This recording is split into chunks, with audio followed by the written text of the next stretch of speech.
Chapter 296, Rigidness and Flexibleness. What's wrong? What happened? Why was her attack's frequency and effect so different from the data I just recorded? Demon Whale Bombards was the reproduction of the Sand Sea Overlord's majesty, but this kick was as cold as a sharp knife. After abandoning the dragon scale armor and transforming her body into the flexible new structure, her body was as fragile as a frozen bean curd under this different attack. A spider's web could withstand nearly all prey's struggle, even if the prey was 10 times heavier than the spider. However, the web would be cut open easily by scissors. In a similar manner, Yunshi's attack broke Shea's defense easily. Cassina's martial arts wasn't as simple as Shea has thought. Demon Whale Bombards could crash the enemy who had hard shell and soft internal parts. When it was an enemy who had flexible body, Cassina would change her attack to God Wind Feet, which contained strong tear strength. Her feet could cut open a wound on the enemy's body like a knife, then tear open the body as long as it was still made of flesh and blood. Cassina, the battle god, had met a lot of enemies from different gods' domains, but she was still the winner of all the championships. No matter whether it was the giant whose defense was even stronger than a dragon, or the elemental spirit who theoretically couldn't be hurt by a physical attack, none of them could defeat her. After so many victories, the tournament of fighters from all gods' domains even changed its name to Battle Gods Championship Contest. She finally became a living legend. Shea Longness adaptation changes were just some jokes in the face of Cassina's omnipotent martial arts. When Shea used the martial arts she wasn't familiar with, she had become more full of flaws in Cassina's eyes. Shea's green body emitted out a painful groan. She changed her physique again, created dozens of terrifying meatballs and detonated them. Since I can't parry your attacks, I'll give up dodging them. Attack against attack. Answer blows with blows. An eye for an eye. Let the world turn into hell. Let flesh and blood fly in all directions. She smiled again. Looking at Shea, Cassina's will soar through Shea's immature character again. All range attacks seemed to be powerful, but when the goal was just a small human and not an army nor a giant dragon, 99% of the power would be wasted hitting the air. If Shea was beating a weaker being, her all-range attack would be effective, but in the eyes of the current Yunshi, who had Hydra's physical power and Cassina's mental strength, it was undoubtedly a waste. Yunshi didn't even need to draw back nor to defend himself, he just took a deep breath. The world paused at this moment. No, wasn't something really happening? It wasn't possible. It was just because Yunshi concentrated his attention on one point. When he stopped to think other things, one instant had become an eternity in his mind. This was the supreme realm of all swordsmen and fighters. This was Cassina's realm. Yunshi's thinking was thousands of times faster than usual. He divided 1 second into 1,000 milliseconds, then used 1 millisecond to observe the environment around him. Shea's body was turning into countless meatballs and detonating in the air, covering all the areas around her. If there is no gap, I will create a gap myself. Even if it seemed that the meatballs were detonating at the same time, there were still rules to follow. Look for rules, find the rules and then destroy the rules. Get to the root of the matter. The ultimate goal of all martial arts was so simple. Using one's strongest part to attack the enemy's weakest part. Overlaying, shocking, piercing, all skills of using strength were for this goal. The human body was far weaker than a dragon's body and elemental creature's body, but human beings had wisdom, so they could inherit and develop martial arts from generation to generation, finally making it become a technique that could shake all of the gods' domains. Shea Longness thought that she could imitate Yunshi's attack by reproducing his attack's frequency, speed, and route. She was totally wrong. In some sense, she wasn't fighting against an individual but the crystal of wisdom of all mankind. 1 millisecond later, Yunshi had stridden across the field of detonated meatballs and stood in front of Shea again. His fingers closed together like a sharp knife, his arm waved in the air like a nimble waterbird dancing on the surface of the water. It was another new style which was totally different to Demon Whale Bombards. If Demon Whale Bombards was the acme of rigidness, then the dance of the waterbird was the acme of flexibleness. The fist of rigidness could make the skies fall and the earth open up. The fist of flexibleness was as gentle and gorgeous as a white crane spreading its wings.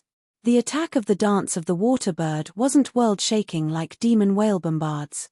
Yunshi's fingers softly scraped through Shea's neck, like a man that was stroking his lover's neck. The next moment, Shea's head dropped to the ground. Arg! Shea's mind fell into a mess. Compared to the attack before, this attack was even more weird. She even preferred to call it a disaster. A large series of erroneous data appeared in her sky sword. It even made the sky sword crash. Recording the data, error. Analyzing the goal's property, error. Changing the form, failed. Rebooting. Recording again. Shea longness. Opening the multiple evolving mode. It's over. Yunshi looked at Shea with disappointment. As a sky sword, Shea longness had too many weaknesses. She had the potential to be a new deicide sky sword, but before she actually did it, potential was just potential. At present, Shea longness was still too immature. I will kill you. I will eat you using the most brutal way. I will eat your every part, from your fingers to your toes. Shea cried. Even when Hydra stole her most valuable treasure, she didn't cry. P.S. Volume 1, from C1 to C62, Volume 2, from C63 to C144, Volume 3, from C145 to C244, of Starchild Escapes Arranged Marry. Chapter 297. Destroy the world. Save the world.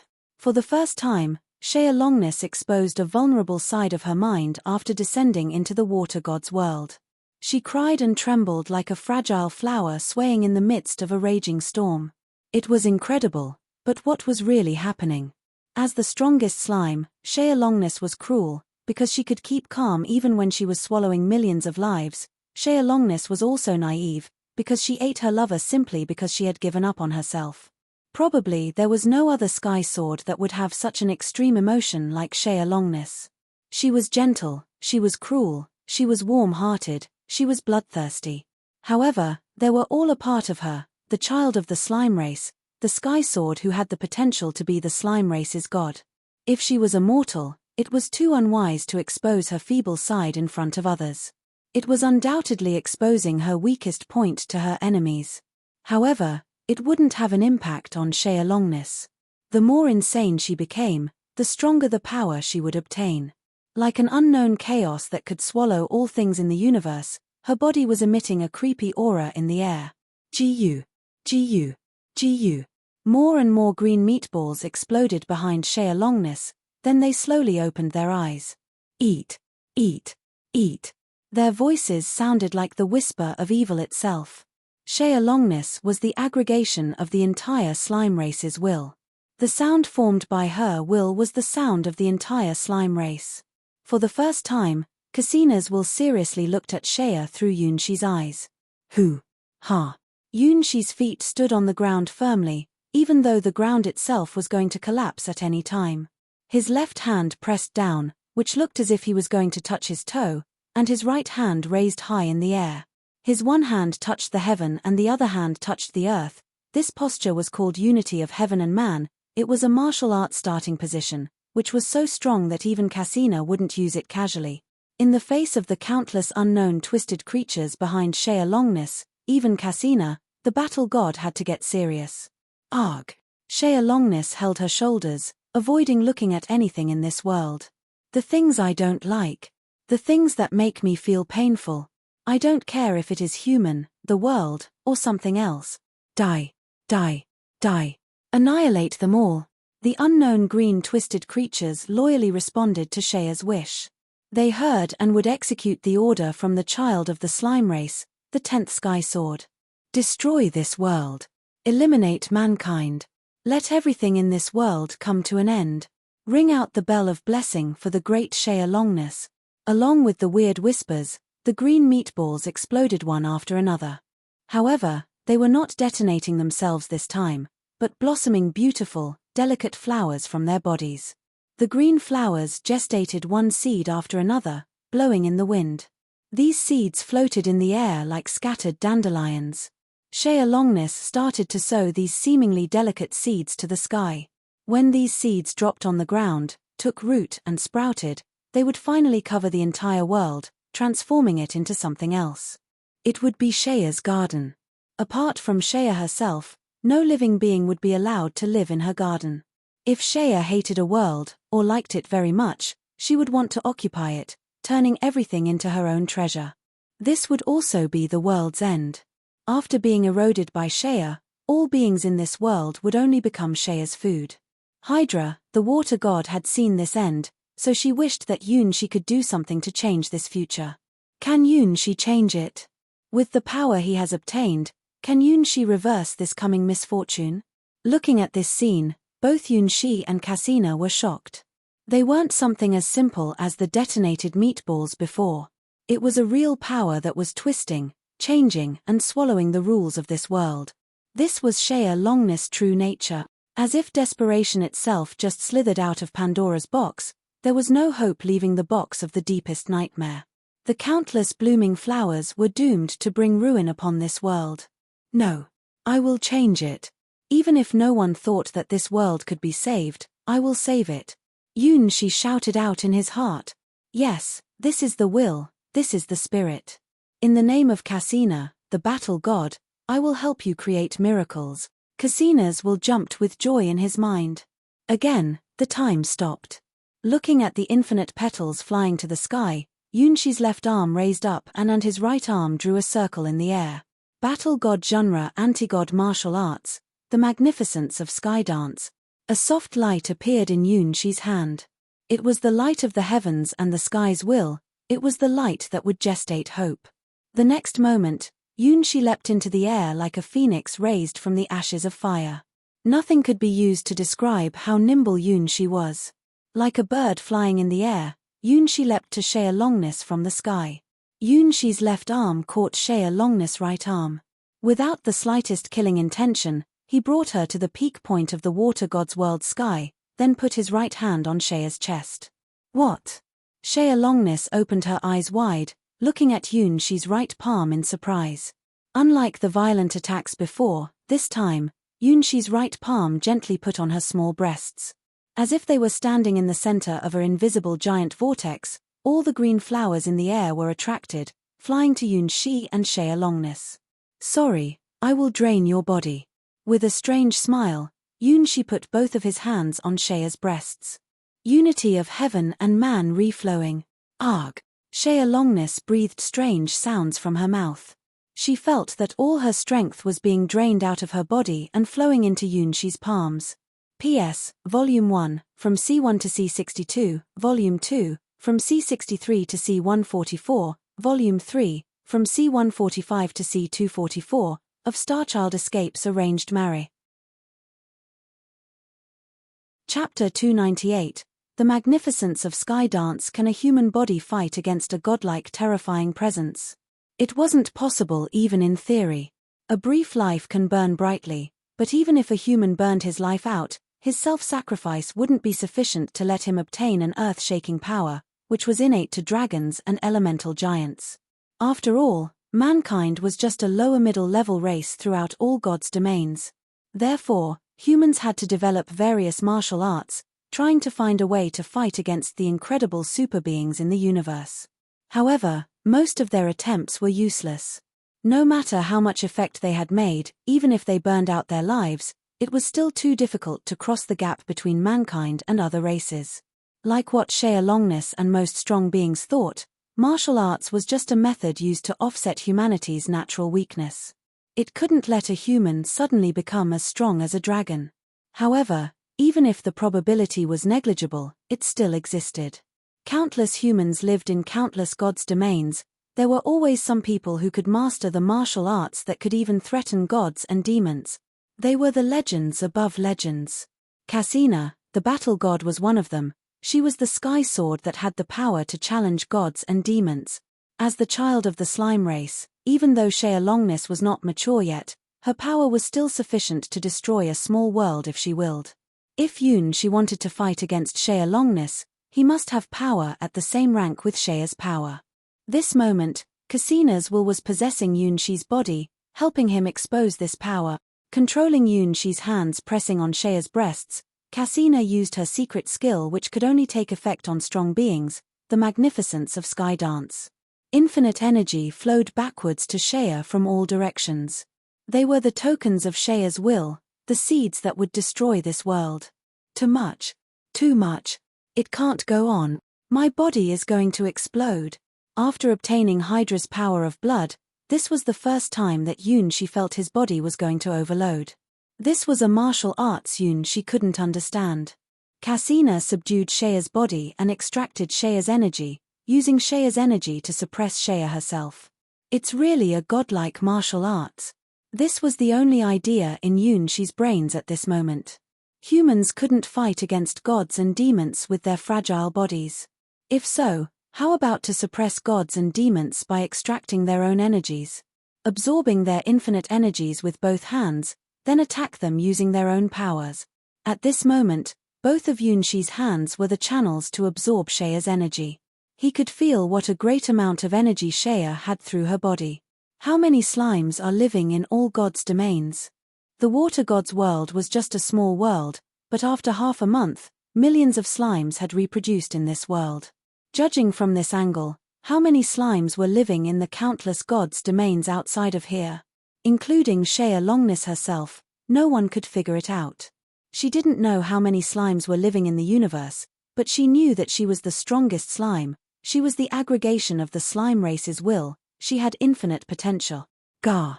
Sweat streamed down Yunshi's face. This time, even Cassina underestimated Shea. The energy in Shea's body and the energy that was continually pouring into Shea's body from nowhere far exceeded Cassina's imagination. Shea's energy was far more than the energies from the god-blood creatures and demigods Cassina had defeated before. The energy Cassina had extracted even caused an energy-tide phenomenon around Yunshi's body. For the first time, Yunshi understood the meaning of the idiom, ride a tiger and find it hard to get off. Countless green flowers dropped down from the sky. These green flowers, which would destroy the water god's world, had all returned to Shea's body. During this process, the green slime gem bracelet on Yunshi's arm blossomed, turning into a little green flower.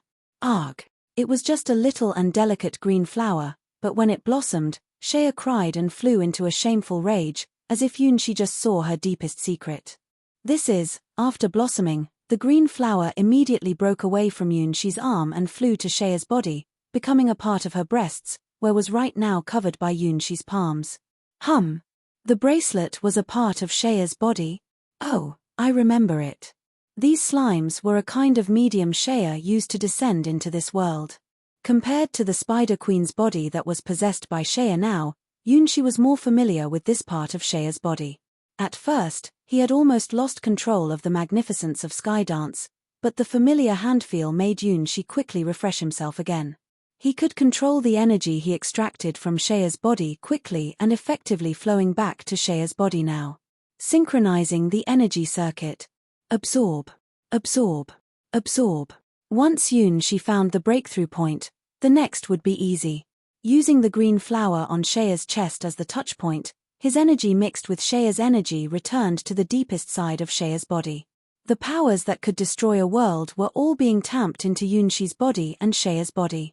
Shea Longness was still being subdued by Cassina's martial arts.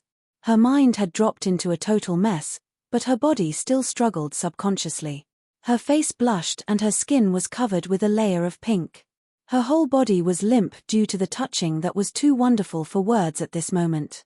P.S. Volume 1, from C1 to C62, Volume 2, from C63 to C144, Volume 3, from C145 to C244, of Starchild Escapes Arranged Marry. Chapter 299, Judgement. The amount is too incredible. Putting his hands on Shea Longness' breasts, Yunshi was playing the sky style of the Magnificence of Skydance. Big drops of sweat dropped to the ground from Yunshi's face. Even in Cassina's memory, she had never seen anyone who had such a great amount of energy. The strongest enemy she had seen before didn't even have 1/10 of Shea's energy. The life force Shea showed now was even hundreds of times more than the life force from all the beings in this world, and this was still far from reaching her limit. If Yunshi didn't find the green flower as the breakthrough point, even Cassina's The Magnificence of Skydance couldn't suppress Shea's massive life force. Fortunately, A green flower was blooming on Shea's chest. Like driving in a light carriage on a familiar road, Yunshi easily broke through Shea's defense through the little flower. Depending on the familiar handfeel, Yunshi's hands expertly kneaded Shea's breasts, absorbed her energy and used her energy to suppress herself. This was the most important part of the magnificence of Skydance, the starting position sky style. Most of Cassina's enemies couldn't even survive this starting position, they would be sealed and fall into infinity. However, Shea had too much energy. Even the sky style couldn't absorb so much energy. Yunshi had no choice and had to play the second stage of the magnificence of Skydance, the earth style. When the energy on Yunshi's hands had reached an incredible amount, that was enough to blow out the entire water god's world if Yunshi lost his control. Yunshi used the earth style without hesitation. Aga. The infinite energy tide around Yunshi started to turn into a giant light pillar. It was the sign that his energy and Shea's energy had mixed up. The next moment, they dropped from the sky to the earth together. Boom. The sea was separated by the strong shock wave, a gully appeared several kilometers wide, thousands of kilometers long. The bedrock of the water god's world groaned under this super impact. Infinite energy columns raised to the sky and formed the embryonic form of an incredible hurricane. I will absorb all your energy. Yunshi ground his teeth and stared at Shea. Success or failure will hinge on his next action. 9 crimson snake tails stood upright behind Yunshi, turned into 9 channels and transferred Shea's energy to the entire world, regurgitation feeding the dying world in this manner. Countless flowers blossomed in the dying world. They were not the flowers Shea released to destroy it world, but real flowers that could breed new lives to make this world become more beautiful. The sky style absorbed Shea's energy, and the earth style used the energy to generate flowers, which could heal an entire world. This was Cassina's godlike martial arts, the magnificence of Skydance. Shea's body twitched. Her face showed an abnormal red color under her mask and her green braids feebly flapped down. The massive energy spread through the entire water god's world and broke through the barrier between this world and the void. With the help of Cassina's will, Yunshi did the same thing the white holy dragon had done before. The infinite stars shone themselves in the sky, the soft light of the stars shone on Yunshi's body and let him feel a long-lost warmth. Oh, it's finished. Yunshi looked at Shea Longness, who was lying on the ground limply. It seemed that she didn't even have the strength to move a finger again. I have won. After absorbing and releasing so much energy, even Cassina got tired. Her will also started to fade away from Yunshi's body. Cassina's martial arts is really powerful. However, Yunshi still felt that something was wrong. Why did the lights of these stars look so real and familiar? Have I ever seen such a starry sky in the water god's world before? The next moment, a cold will suddenly descended and took over the control of Yunshi's body. It's over. The 10th sky sword, Shea Longness, you shouldn't break into White Lotus sword domain and release the seeds of disaster without permission. You shall be judged. A silver cold long sword appeared on Yunshi's hand and pierced through Shea Longness' body without mercy. Humph. Don't think it's over. I will be back. As her heart was being pierced through by the silver long sword, Shea opened her eyes and glared at Yunshi harshly, then her body started to shrink. 16 years old, 15, 14, Shea's terrifying aura was quickly disappearing. 13, 12, 11, as if time was flowing backwards, Shea's body noticeably became smaller and smaller. It was the ability of the silver long sword. Looking at Shea's body shrinking, Yunshi vaguely saw a part of the rules this sword could dominate. Even a strong being like Shea couldn't withstand it. Hydra, remember, no matter where you run to, you can never hide from me. I will take back the treasure you stole from me. And remember, my thing is always my thing. For some reason, Shea stared at Yunshi when she said it. P.S. Volume 1, from C1 to C62, Volume 2, from C63 to C144, Volume 3, from C145 to C244, of Starchild Escapes Arranged Marry. Chapter 300, The Truth of This World. Shea, you know, as a lady fantasy creature, I won't return anything I have eaten. After all, we are not kids anymore, are we? Hydra looked at Shea Longness with a pleasant mood. He really changed it. My most beautiful, excellent bride defeated the strongest enemy on the stage called the end of the world. He had changed this world's doomed fate. Oh, what a perfect ending. He deserves to be my bride. Even though it will make Caelian regard me as a lifetime enemy, it's still a surefire business. Everything has been solved. The next is to enjoy the honey days with my cute bride. The water god, Hydra, deranged the rules of White Lotus Sword Domain, caused the 10th Sky Sword's irrational behavior, and protected the intruder from another god's domain. Even though you are a god, you have still sinned. You shall be judged. Yunshi looked at Hydra's happy face with a straight face, pouring cold water on her. Gee, oh. No, wait. Hydra was dumbfounded. She forgot that the guardian of the door was still possessing Yunshi's body. A cold light reflected on the silver long sword. It cut through Hydra's necks accurately.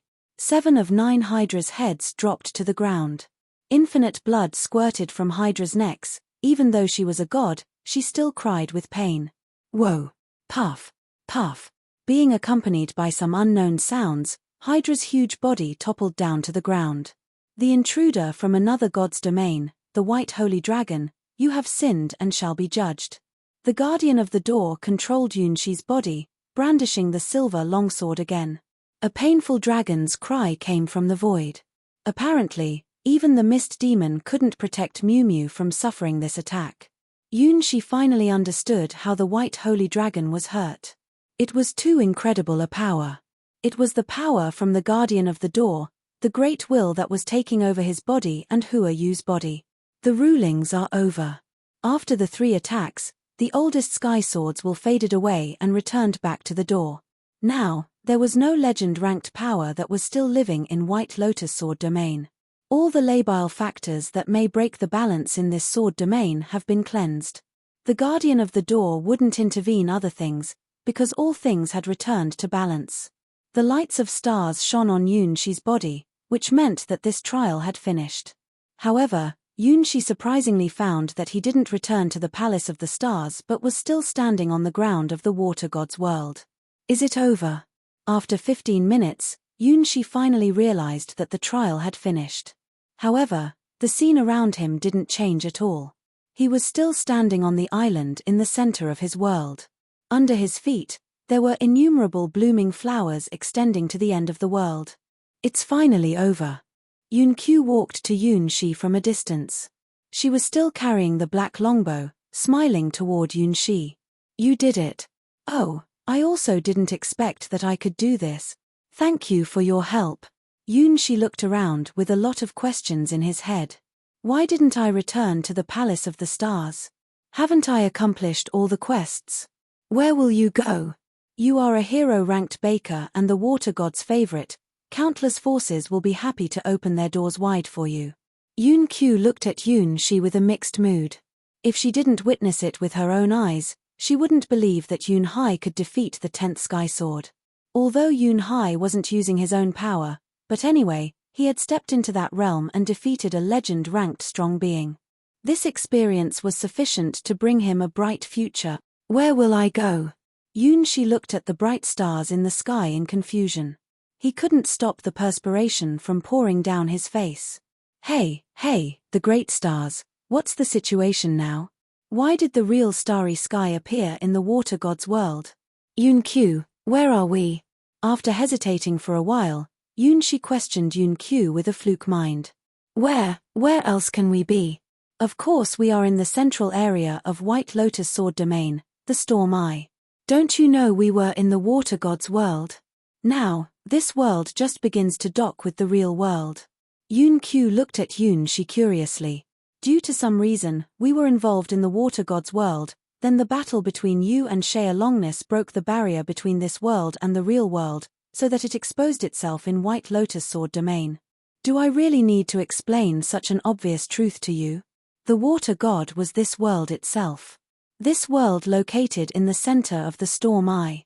From the beginning, water god's huge body was the nature of this world. Now, due to the attack from the guardian of the door, the water god had to sleep again, and this world gradually restored its true appearance and started to dock with reality. Probably the water god's world was the main reason why the space in the storm eye was so unstable. Cough. You mean, this is a real world? Not just a dream?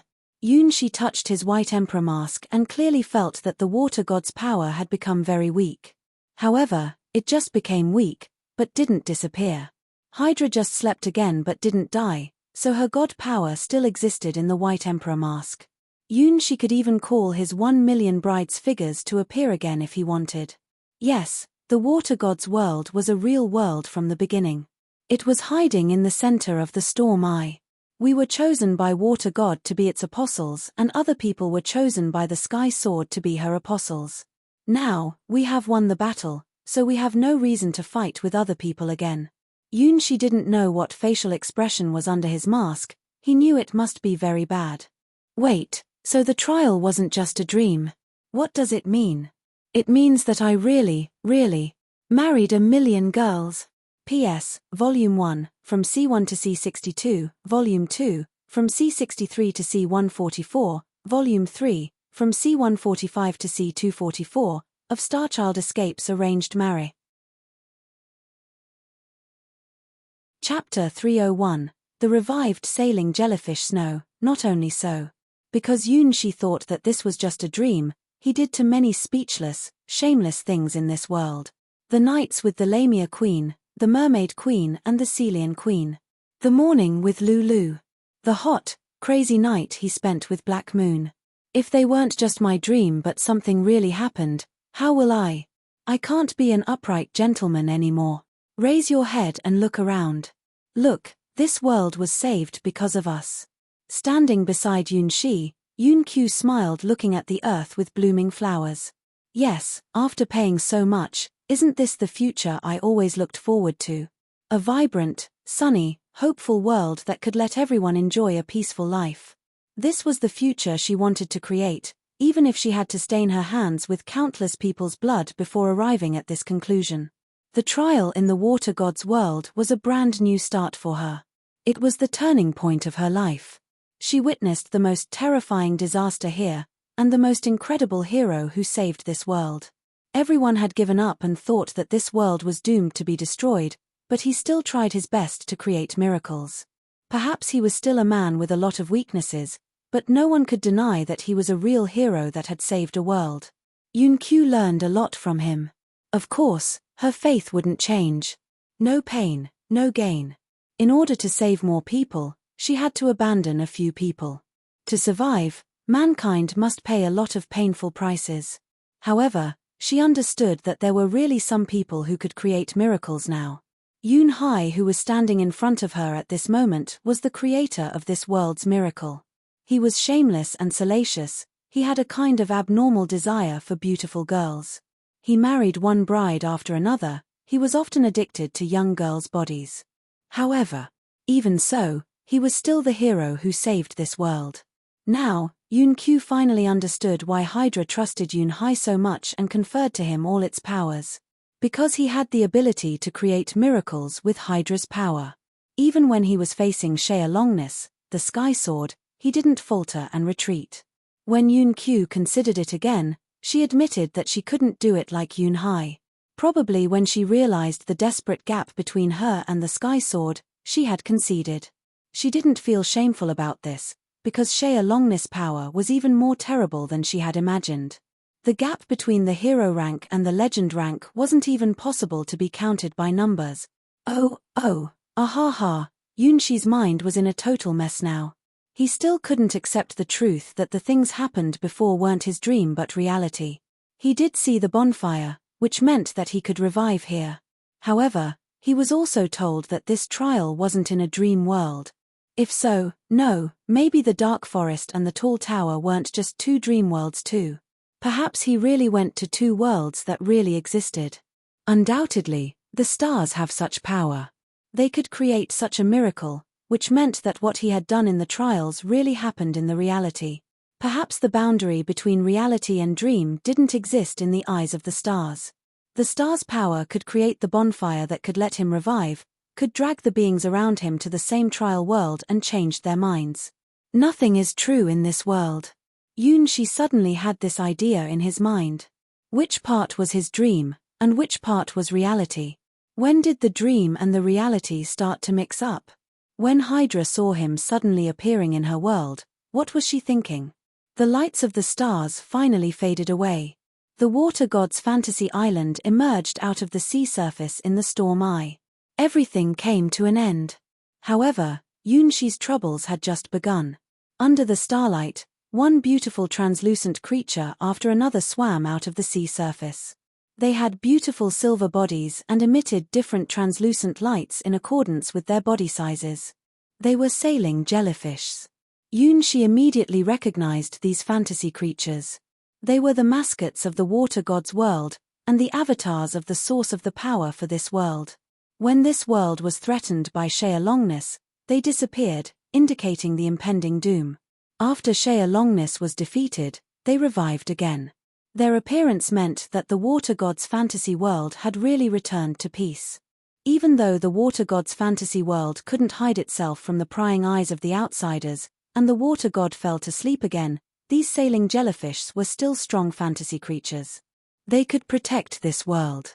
These beautiful sailing jellyfish were what Hydra left for Yunshi before it fell to sleep. They were one of Yunshi's deserved rewards for his heroic deed of saving this world. Of course, the biggest reward was Yunshi's identity now. The silver mask emitted soft and sacred lights on his face. All the sailing jellyfish were dancing happily in the air around Yunshi. If the butterflies of death stood for death, then these sailing jellyfish stood for life. They were the two special fantasy creatures of this world itself. Congratulations, our Emperor. Thank you, our Emperor. All glories belong to you, our great white Emperor. P.S. Volume 1, from C1 to C62, Volume 2, from C63 to C144, Volume 3, from C145 to C244, of Starchild Escapes Arranged Marry. Chapter 302. Parting the three high priestesses' sounds came together with the sailing jellyfish. The Caelian queen stood for mankind. The Lamia queen stood for the Lamia race and other deep-sea races. The Mermaid queen stood for the Mermaid race and other shallow sea races. They sang together, presenting their blessing to Yunshi. This world's god, Hydra, had fallen into sleep, but standing for Hydra's different characters, the three queens still existed. Their song was the gratitude of the entire water god's world. At the same time, the love system of the stars also beeped inside Yunshi's mind. The trial world's name, Water God's Fantasy Island. The main quest, The Water God's Bride, completed. Optional side quest 1, Girl Fights Evil Dragon. Because you have joined the Water God's camp, this quest is not selectable. Optional side quest 2, The Apostle's Call, completed. You have obtained the White Holy Dragon's trust and the right to use dragon language magic. Please remember the dragon's name Mew Mew Salabert firmly. You will have a great adventure in the future. Optional side quest 3, The Truth About the Mist, completed. I have witnessed the Mist Demon Tree at the end of the Water God's world. Your White Emperor mask has transformed into its ultimate form. Optional side quest 4, To Love, Starchild. Perfect execution. Life is too short, just enjoy it. Even though you will face your angry ex-girlfriend's death chase, you should still go ahead and learn how to obtain more love. In order to fight against your ex-girlfriends, please go to obtain more girls' love. This quest will become an irregularly scheduled quest, but you can only use the girl's power in your trials, our Starchild. The hidden quest, The God's Dream. The most beautiful bride, hold your sword and put on your princess dress and dance for the god. The last melody played for you. As the chosen one, you stepped onto the final stage and became the most beautiful bride, fighting against the sky sword and protecting this world. Don't mind gender, don't mind race. As long as your heart is still burning hot, you can create all miracles. The god's bride is the person who loves this world, who can risk everything. Because of your heroic behavior, you obtain a reward from the god, the identity of this world's White Emperor. You have the power of 1 million brides in this world. From now on, you are the only emperor of the Water God's Fantasy Island. You are the only master of this world. The bigger your dream is, the more larger this world is. Go ahead, Starchild. Is this the last reward of this trial? Yunshi touched the White Emperor mask on his face with a strange look. This time, the stars didn't grant him seeds as rewards, but let him become the water god's Fantasy Island's White Emperor. When Yunshi read the mask's information again, it had totally changed. The equipment: White Emperor mask, the token of the water god's bride, soul binding and indestructible. Additional ability 1, Water Mist Field. You can summon mists to cover the ground, sky, and sea. It will be weakened if you use it outside the water god's Fantasy Island. Additional ability 2, Mist Soul Army. The 1,000,000 girls are willing to fight for you. It will be weakened if you use it outside the water god's Fantasy Island. Additional ability 3, Summon Fantasy Creatures. You can't use it outside the water god's Fantasy Island. The 2 fantasy creatures in this world will respond to your summon. You can summon countless butterflies of death from the mist tide or summon the fantastic sailing jellyfishes from the sea. This reward, Yunshi was shocked looking at the explanation. All the abilities of the water god's apostle have been saved. Even though they will be weakened when using them outside this world, they are still the abilities of a god's apostle. Even though he can't use summon fantasy creatures outside the water god's Fantasy Island now, it doesn't mean he can't use it forever. Not surprisingly, Yunshi couldn't use his 1,000,000 brides power now, because the side quest to love, Starchild, had finished. But this quest will become an irregularly scheduled quest. What does it mean? Compared to these rich rewards, Yunshi directly ignored the income from obtaining the White Holy Dragon's real name, Mu Salabert. Because Yunshi didn't kill too many lives personally in this trial, he didn't obtain too many souls. The 2 additional abilities of the White Emperor mask, Water Mist Field and Mist Soul Army, are already hundreds of times better than the rewards he obtained in the 2 previous trial. Even if Yunshi could obtain 1,000,000 green hippo's souls, they were still not comparable to the 2 additional abilities. Moreover, the White Emperor mask was the token of the master of this world. He was the real emperor that had been recognized by this world itself now. Well, I think it's time to say goodbye now. Yunshi was still immersed in the shock of becoming the real White Emperor. After a while, he finally realized that Yunqiu was speaking to him. Are you going to leave? Yunshi asked in a reluctant tone. Yunqiu offered him too much help in the water god's world, including the expansion plan, 1,000,000 brides, which had really changed the fate of this world. He knew he wasn't the only hero who saved this world.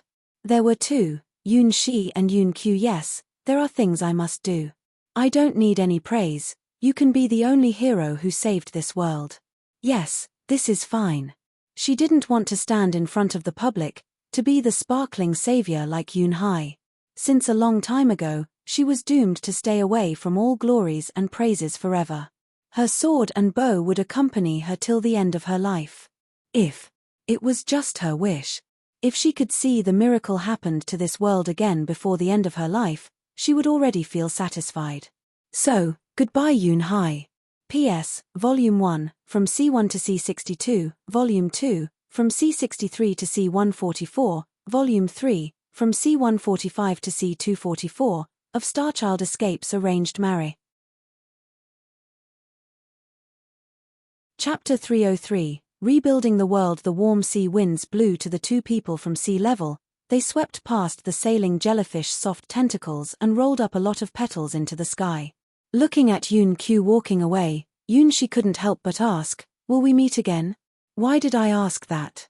Yunshi didn't know, but when he looked at Yunqiu's lonely red figure walking toward the horizon, he suddenly had this impulse. He suddenly felt that if he didn't say something, some relationship between them would disappear forever. I don't think we will have the chance. Yunqiu paused for a while, but didn't look back. If she stayed in this world, she would be one of the saviors.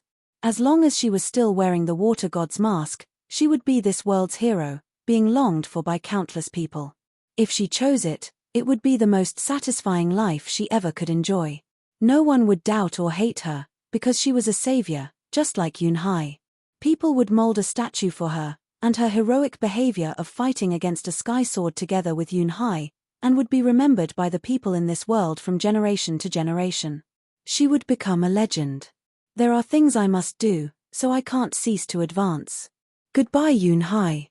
She didn't want to say more. Her mission and her belief were all the sins she was willing to carry on her back.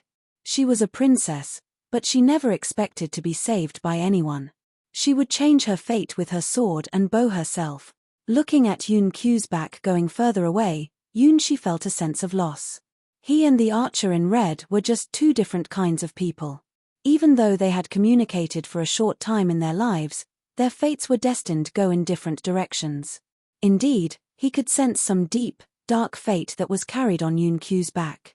In his eyes, Yun Qiu was always very strict and conscientious. Was he a soldier? No, he couldn't be a common soldier. Was he a prince? Well, he gave Yunxi that feeling. Yun Qiu's hard effort even touched Yunxi's heart. For the first time, Yunxi saw such a person who perfectly met all the criteria of a hero. Yun Qiu wasn't a natural hero like Hua Huo, he didn't have great talent. However, he held his weapon tightly and never regretted walking on the road of his life. Wish you invincibility, Yun Qiu. Maybe someday in the future, we can meet again. Yunxi put his hands on his mouth, shouting at Yun Qiu's back. Yun Qiu stopped for the last time. She still didn't look back, but just waved her hand. We won't meet again. You are the White Emperor that is beloved by this world. Your fate has been linked tightly to this world. You have everything in this world. You are the Supreme Emperor here. You only need to take the responsibility and rebuild this world. That is the most important thing you should do. As for me, I will set forth on my lonely and bloody journey again. You are the bright sun that can warm all things.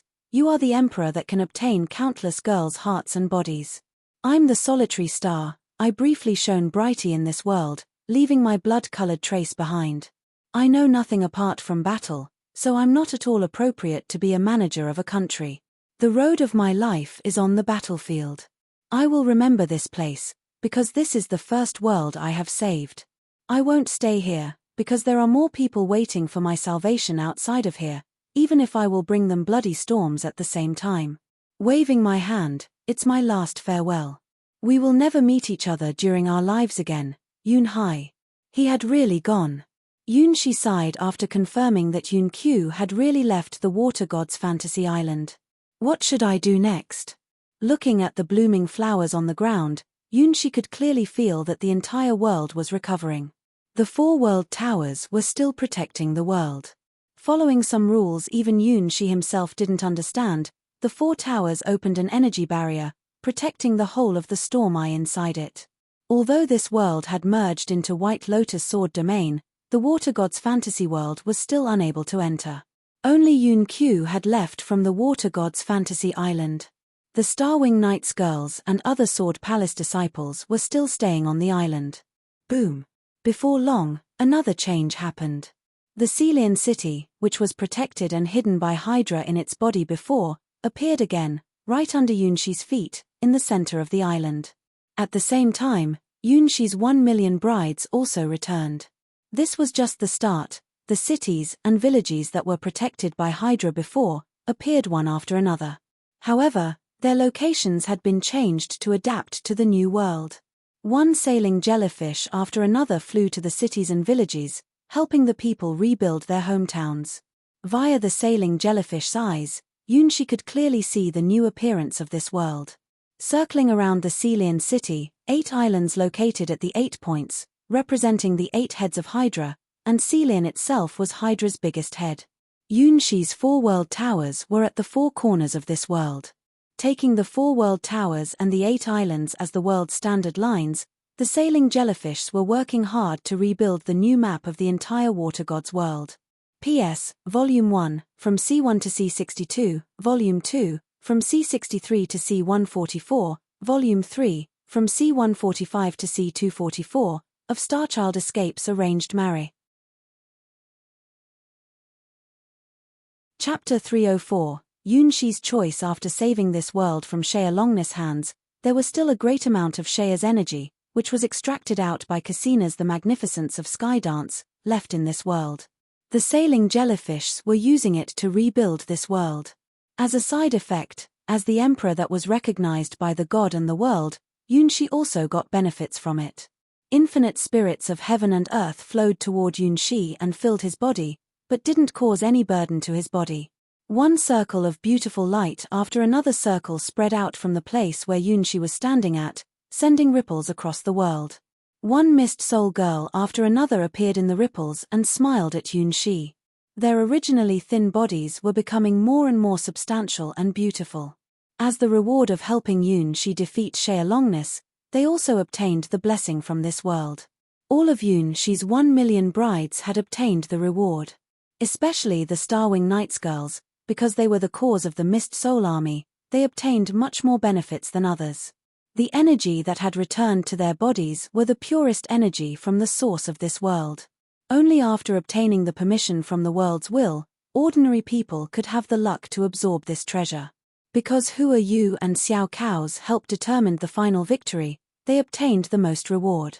Their bodies were covered inside with a great amount of the world's energy and all their mortal natures had been washed away. They hadn't reached the hero rank, but their bodies had become more perfect than most hero-ranked beings. To them, there was no barrier that was still barring their way of reaching the hero rank. They would reach this realm naturally in the not-too-far-away future. This is the world. Yunxi had become the new core of the water god's world. He could clearly see the truth now. The entire water god's world was a large garden building on Hydra's body. Hydra's body was the bedrock. The islands, no matter whether they were big or small, were all Hydra's heads and scales. Hydra's blood were the sea and rivers. Hydra's bones were the mountains and ground. Hydra's breathing was the source of the mist that was covering the entire world. This world was transformed from Hydra's body. This was the reason why Caelian attacked this world without mercy. After being judged by the guardian of the door, Hydra had to sleep again. Before she closed her eyes, she handed this world over to her most beautiful bride. From now on, Yunxi was the master of this world, the White Emperor. This was the biggest reward from the stars. As long as he was still in this world, he could gain infinite power from its source, this world. Since he was the highest apostle and the water god's bride. In this world that was covered by mist, he could summon wind and call for rain. His Mist Soul Army could build countless wonders in this world. Since they would never die, they would become the most problematic defense to any intruder. Only if he ordered, the people all over this world would move for him. The Caelian city and the 8 new islands would offer him endless energy, and the sailing jellyfishes and butterflies of death would follow his command. Even if he left this world, the abilities wouldn't disappear.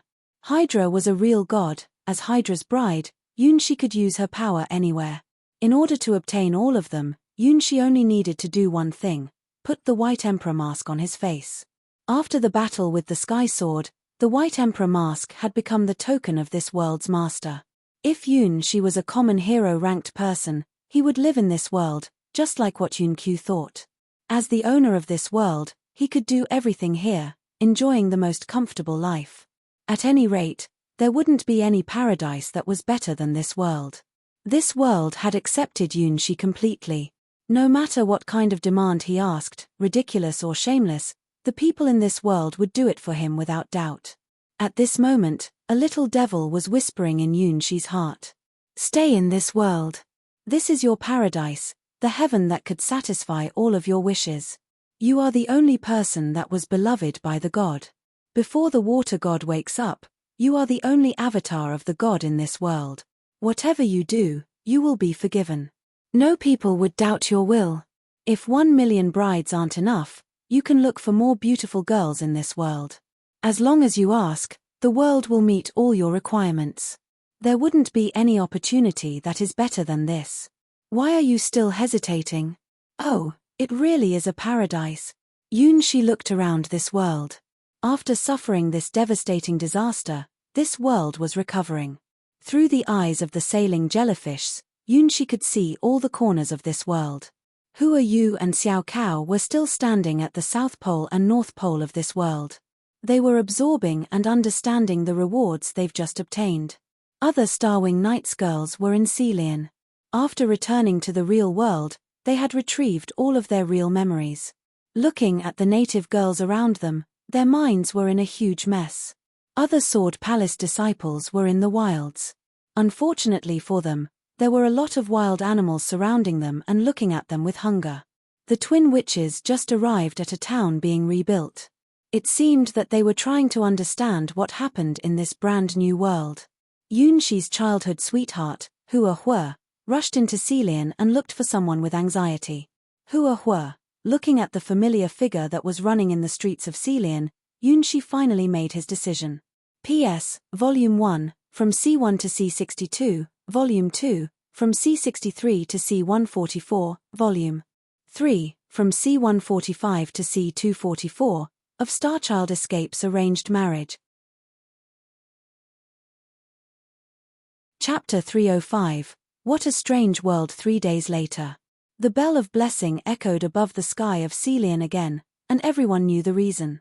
It was for the Savior, the person who is beloved by the God, the highest apostle, the Emperor of this world. He was the White Emperor. Compared to this title, his real name was gradually forgotten by the public, because people thought that only the title White Emperor was the most suitable name for him. Notice. The Great White Emperor will hold a ceremony celebrating the rebirth of our world. He and the 3 high priestesses will all attend the ceremony in front of the water god's temple. A young girl wearing a priestess robe was running on the street. She announced the news from the temple with excitement on her face. Great! I missed the White Emperor's proposal ceremony. What a lifetime regret it was. This time, I won't miss this ceremony again. A girl of a deep-sea race stood up with excitement. She just arrived at Caelian from a remote island. The conch behind her ears had beautiful patterns. It's not too late. I heard that the Great White Emperor will continue his proposal this time. The young priestess encouraged the foreign girl.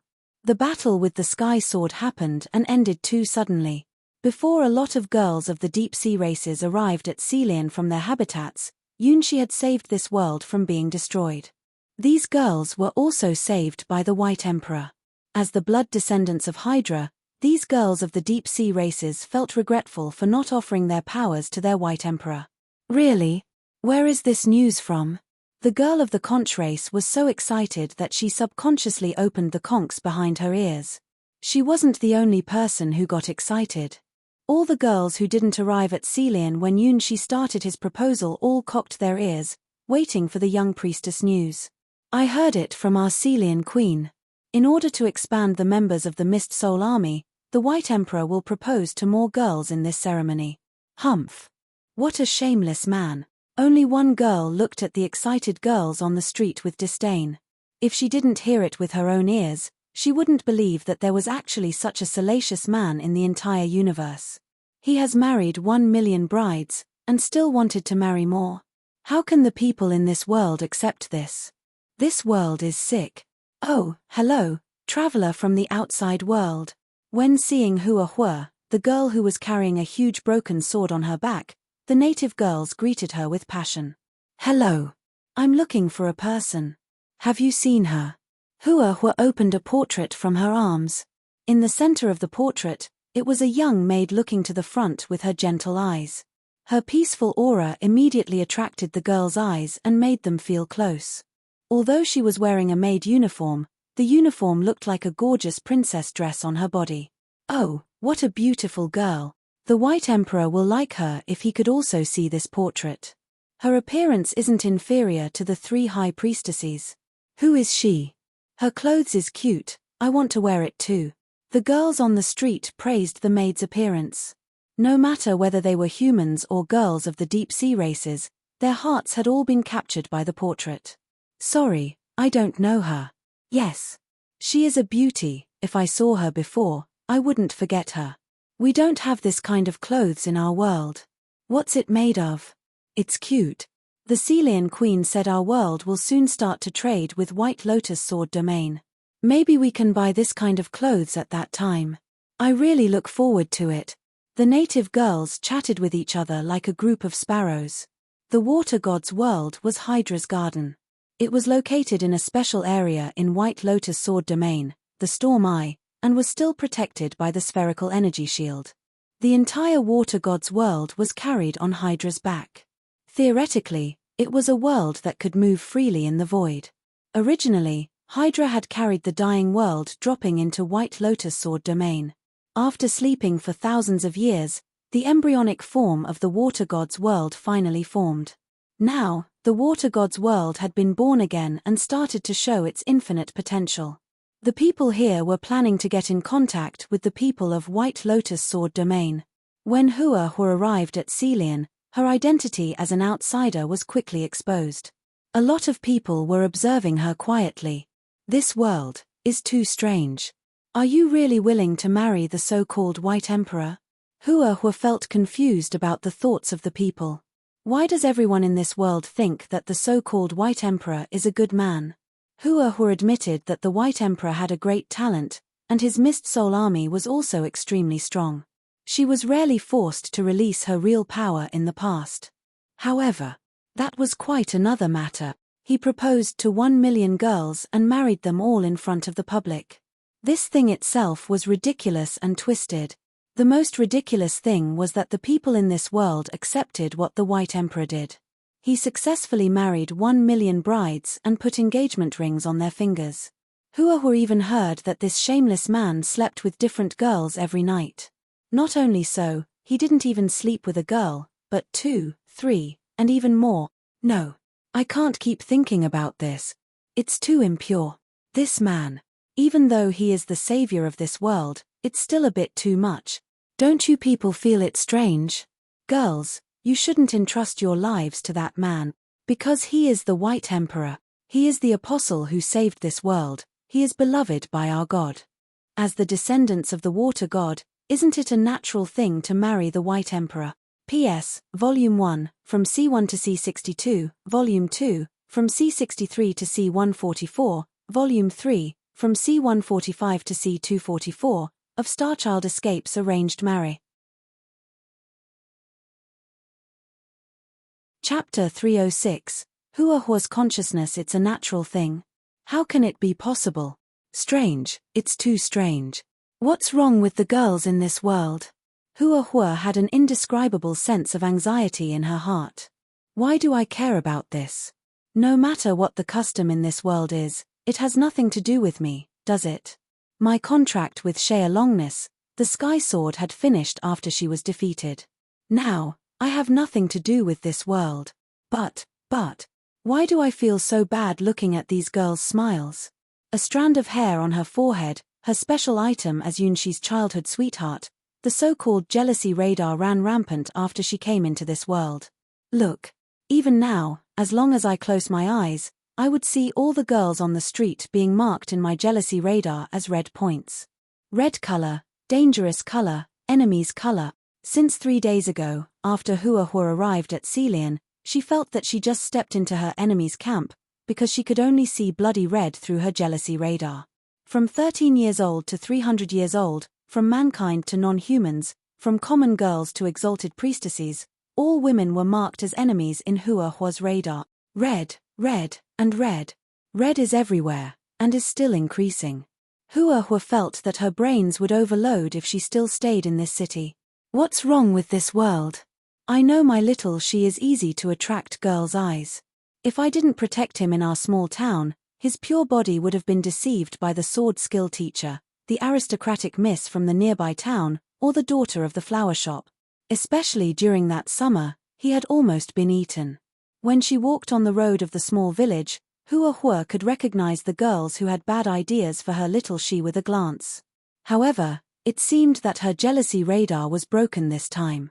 There were far too many enemies, to the extent that she could see no difference in them. She just calculated it roughly and had a desperate calculation. She had over 1 million enemies in Caelian. Unexceptionally, these enemies were all the so-called White Emperor's brides. Can it be, although Hua Huo didn't want to imagine it, but her instinct as Yunshi's childhood sweetheart told her that there must be something very bad that happened to her little she. All clues pointed to one truth: Yunshi was the so-called White Emperor. Hua Huo felt her outlook was overwhelmed after realizing it. From what she heard in the past 3 days, the White Emperor was a complete hedonist. After saving this world, he spent all day with his brides. After he returned to the water god's temple, there were always young girls with cries echoing in the sacred temple, accusing his crimes. No, He can't be Yun Shi. My Yun Shi is a gentle man, he won't hurt anyone unless it is absolutely necessary, and his dream is to marry the girl he liked, enjoying a peaceful life in our small village for a lifetime. He can't become such a shameless, salacious bastard. He is the kindest human being I have ever known. He can't be the White Emperor. Even though all evidences showed that the White Emperor was very likely to be Yun Shi, Hua Huo still firmly believed in Yun Shi. Then, what went wrong? My little Shi isn't a man who will marry 1,000,000 girls. Can it be the mask? Is Yun Shi being controlled by the terrible silver mask, so he was forced to make these mistakes? Yes, so that explains everything. Anyway, it couldn't be Yun Shi's own will. Yun Shi's body had been possessed by that evil mask, so he made these unforgivable mistakes. That must be the truth. My little Shi is in a very dangerous situation. If continued, soon afterward, Yun Shi would become a piece of junk that only wanted women every day. As his best childhood sweetheart, I can't let it happen. I will save Yun Shi from this painful predicament. After the perfect ratiocination, Hua Huo's eyes lit up again. Yes, she believed in her childhood sweetheart, she believed in her doomed lover. No matter what he had done under the control of the evil mask, she would forgive him and save him at all cost. Even if she had to fight against an entire world. It doesn't matter, my sky-flying bloodline won't be bounded by any rule. Even if the entire world supported the White Emperor, she would support Yun Shi. To her, Yun Shi was 100 times more important than this world. White Emperor. I will beat you down. Holding the broken sword in her hand, Hua Huo's heart had fired up. She had planned to release her real power, which she didn't even use when she was facing Caelian. She clearly remembered that she couldn't use this power casually. She was told that if she wasn't going to die in the next second, she should never use this power. The reason why she hadn't reached the hero rank was because she needed to do her best to suppress this power. To ordinary people, strong bloodline power was an aspirational treasure, but there should be a limit. To Hua Huo, her sky-flying bloodline was too strong. Even she herself felt afraid sometimes. Till now, she didn't know her limits herself, or rather to say, does the limit of her power really exist? Therefore, even when she faced Caelian and Hydra, she didn't feel fear. At that time, she felt as if her bloodline was telling her that once she aroused her true power, she didn't need to worry about any of the two legend-ranked beings. P.S. Volume 1, from C1 to C62, Volume 2, from C63 to C144, Volume 3, from C145 to C244, of Starchild Escapes Arranged Marry. Chapter 307, The Sorrows of Lulu. Where is this place? Who am I? Walking on the street of Caelian alone, Lulu looked around with her lost eyes. In her brains, her memory was telling her that she had two different lives. In her first memory, she was a common girl born in a small town of White Lotus Sword Domain. Her sword talent was pretty good, so she could become a disciple of White Lotus Sword Palace. She had also joined a female group called Starwing Knights. In her second memory, she was a common village girl that lived in a small village of the water god's fantasy island.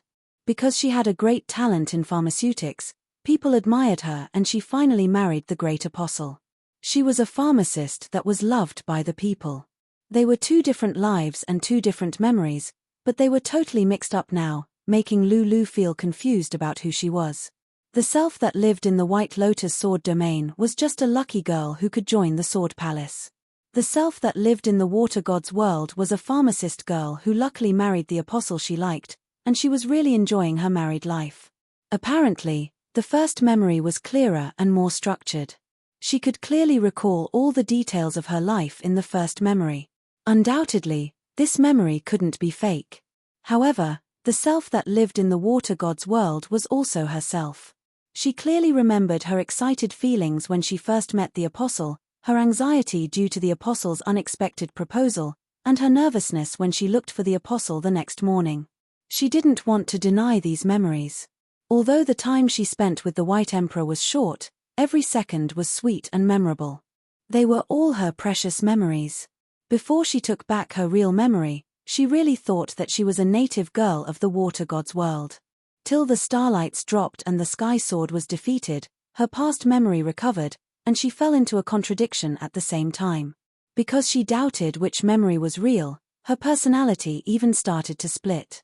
One side of herself insisted that she should return to White Lotus Sword Domain, accomplishing her dream as a disciple of the Sword Palace and a member of the Starwing Knights.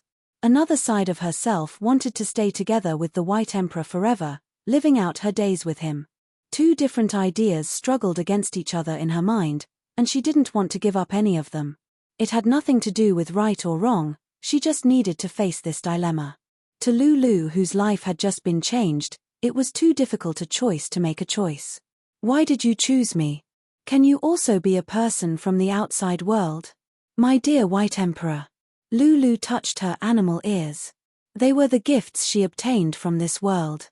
She could switch her ears from animal ears to human ears freely, and the two different forms corresponded to two different talents. When she was in her human form, her talent was sword skill. When she switched to her animal ear form, her talent would also be switched to pharmaceutics at the same time. The two different talents were the root of her distress. Why? Originally, she should feel happy to have this fantastic transformation ability, but the two forms brought two different ideas. When Lulu was in her human form, she wanted to return to the Starwing Knights, become strong together with her partners and accomplish their dream of becoming the top female knight. When Lulu was in her animal ear form, she knew she had become the White Emperor's bride. She wanted to accompany him in this world forever. No matter what difficulty they would face, she would never leave him. Compared to her human form, her animal ear form had a stronger will. After all, she was a talented pharmacist that would reach the hero rank very soon in this form. Her existence was like the most excellent self in Lulu's imagination. When she was in this form, she had a great talent, could do everything she liked, and had an admirable lover. It would be perfect if I can split into two and let them enjoy each other's life. Lulu never felt so annoyed in her heart. However, she wasn't the only one who was suffering this pain. Other Starwing Knights girls were also facing the same trouble. Their minds were also in a huge mess just like Lulu. Their experiences in this world were like the most perfect dream they had ever had. They all became the most excellent personalities in this world. Because they were all the disciples of the Sword Palace, most of them were still human and were strengthening their sword skill talents in this world, therefore, it was still acceptable after taking back their real memories. They just thought that they became stronger after having a nice dream. Only Lulu, because her pharmacist talent was aroused but not her sword skill talent, her personality even started to split. Perhaps everyone is waiting for me. Lulu knew it. All the other girls were waiting for her choice. Should I return to White Lotus Sword Domain, or just stay here to be the White Emperor's bride forever? The girl's heart struggled with anguish. Everyone was waiting for her choice, but she was hard-pressed to make a decision, because she was too pure and kind to make the choice. No matter what her decision was, she would certainly hurt some people because of it. Lulu. She is Lulu. She is the White Emperor's first bride. The girls on the street and in the streams looked at Lulu with envy. She was the White Emperor's first bride. The White Emperor was beloved by the water god, and Lulu was the first girl that was chosen by the savior of this world. She was the only person who had this privilege in the entire water god's world. She was doomed to be written into the history books of the water god's world. Her name would be praised and remembered by the people of this world from generation to generation. P.S. Volume 1, from C1 to C62, Volume 2, from C63 to C144, Volume 3, from C145 to C244, of Starchild Escapes Arranged Marry. Chapter 308, The Melancholy of the White Emperor. The 1.06 millionth.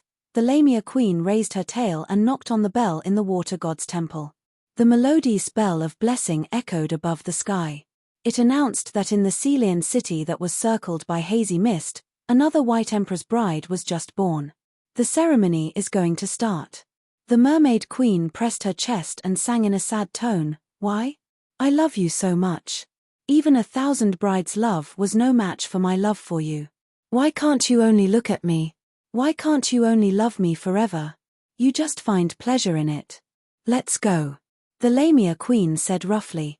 The Mermaid Queen was her best friend, but she still didn't like her sentimental character. The Mermaid Queen's special habit toward tragic love was too twisted. If she could just give up this special habit, she could be the best singer amongst the 3 high priestesses. After all, a mermaid's voice could elicit the strongest emotions hid in people's hearts. People even would die for it in legends.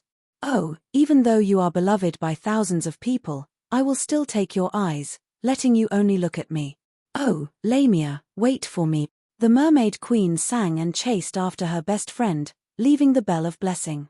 Today, the White Emperor would hold the first ceremony after the reforging of this world, and also, it would be the first day the water god's world would be opened to the outside world. At the same time, it would be a day of picking brides for the White Emperor. This time, hundreds of people in the outside world had accepted their invitations. They would be the witness of this special ceremony of the water god's world, so nothing could go wrong. The 3 high priestesses and the White Emperor would attend the ceremony and welcome the visitors from the outside world there. From this day on, the water god's world would build the communication channel with the entire Sky Sword god's domain and become a member of this god's domain. With Hydra as their backup force, the preliminary talk went very smoothly. A Sky Sword had agreed to attend this ceremony and would admit this world's legal status in the name of the delegate of the Sky Sword god's domain. Compared to the ceremony before, the atmosphere of this ceremony was more joyful. The people from all over this world all gathered in Caelian and celebrated the new life of this world. Of course, there was also a very important thing. Due to this thing, the ceremony was delayed till this day. In the water god's temple, in front of Hydra's 9-headed snake statue, the Caelian queen was gently helping Yunshi put on his clothes. Yunshi was the only emperor in the water god's world. His identity had been recognized by the will of this world. Unknowingly, 9 different lines appeared on his sailing jellyfish robe. Each line meant a blessing from Hydra. Due to the 9 lines, Yunshi's sailing jellyfish robe had become the highest artifact in this world. Each line stood for an opportunity of rebirth.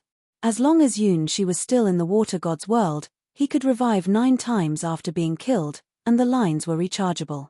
With the glory and holiness of the god, Yunshi looked taller and brighter than usual. Looking at his body was like bathing in the sunlight of summer. The Caelian queen felt extremely thrilled. You are more perfect today than anyone. Touching Yunshi's hair with her fingers, the Caelian queen lowered his head and kissed Yunshi's cheek. But I'm originally a flawed man. Looking at his image in the mirror, Yunshi was at a loss. It can't be me. Coincidentally, Yunshi felt the same confusion as Lulu, although his memory hadn't been sealed like hers before. White Emperor is my identity in the water god's world, but is it really me? The White Emperor is the man that is beloved by the god, the most perfect apostle, the savior of this world, the man who defeated Caelian. As for me, I'm just an excellent baker, and my dream is to live a peaceful life in my small town. Are they really the same person? Are both of them me? If I'm still Yunshi, I wouldn't marry a million brides. I wasn't a lecher who couldn't control my desire. If the situation continues, I can't be a gentleman at all. Originally, before I entered this world, I thought I could honorably go to the Sword Palace, in the identity of Hua Huo's maid. No person could be born perfect. People think that you are perfect, because you are indispensable to this world, so they ignore your weaknesses. The sun illuminates all things and brings vitality to the world, but it also burned all things into ashes sometimes. However, we still praise the sun. Our White Emperor, you are the unique sun of our world. No matter where you are from and where you are going to go, this world will be your power forever. Therefore, have confidence in yourself. The Caelian queen saw through Yunshi's thought. She held his cheeks in her hands and blocked his mouth with her lips. Everyone loves you in this world. You are not only the favorite of the god, you are also beloved by our world. You helped this world stop the tragedy that was doomed to happen, therefore, as the descendants of the god, we will let you become a legend. Our White Emperor, my lover, a million brides is just a beginning. Yunshi looked at the Caelian queen's face with an air of resignation. He knew he couldn't change her ideas. She wasn't the only person who had this idea. The other 2 high priestesses, and the people in this world, They all thought that it was a natural thing to help him expand his mist soul army. In the final analysis, all the living beings in this world were Hydra's children. Therefore, was it Hydra's preference to her bride? Oh, I shouldn't keep staying in this world. As long as I'm still the White Emperor, I can't be a good man any longer. P.S. Volume 1, from C1 to C62, Volume 2, from C63 to C144, Volume 3, from C145 to C244, of Starchild Escapes Arranged Marry. Chapter 309. The battle god comes. Countless prayer flags and silk ribbons blew in the wind. The biggest ceremony in the water god's world started. A strange light bridge dropped from the clouds. It was for greeting the visiting team that was sent by the Sky Sword god's domain. Incidentally, the investigators from the Sword Palace were also in the team. After sleeping in Hydra's dream for thousands of years, the water god's world finally opened to the outside world. Today was doomed to be recorded in the history book of the water god's world. On the light bridge, the tutors of White Lotus Sword Palace stood behind the White Lotus throne, holding their breath carefully, because there was a woman sitting on the throne with a not ladylike at all posture. She was one of the legends of the entire Sky Sword god's domain, the battle god, the sixth Sky Sword. Cassina. She didn't look like a female swordsman, because she had brown skin and slender legs, wore exotic clothes and had a pair of fetters on her feet. If ordinary people saw her, they would think that she was a dancing diva. Only the people who had experienced her attack knew how terrible the strength her slender legs contained. When Cassina, the battle god, got serious, even a real god would be scared.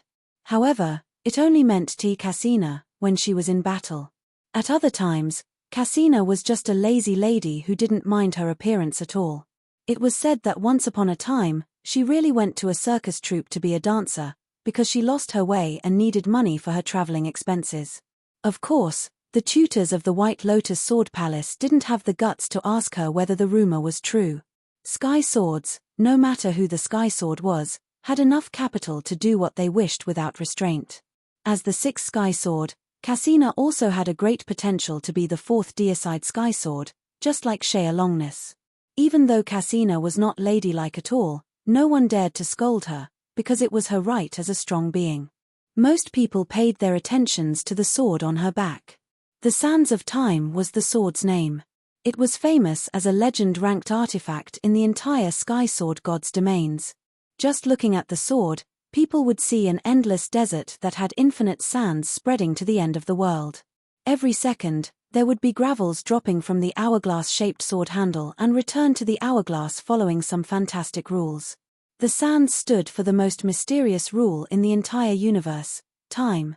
In legends, if a person could understand the rule of time, the person would be able to see all things in history, at present and in the future. Throughout the endless god's domains, there weren't too many time-type artifacts. No matter whether it was a human or a god, they could never leave their traces in the river of time forever.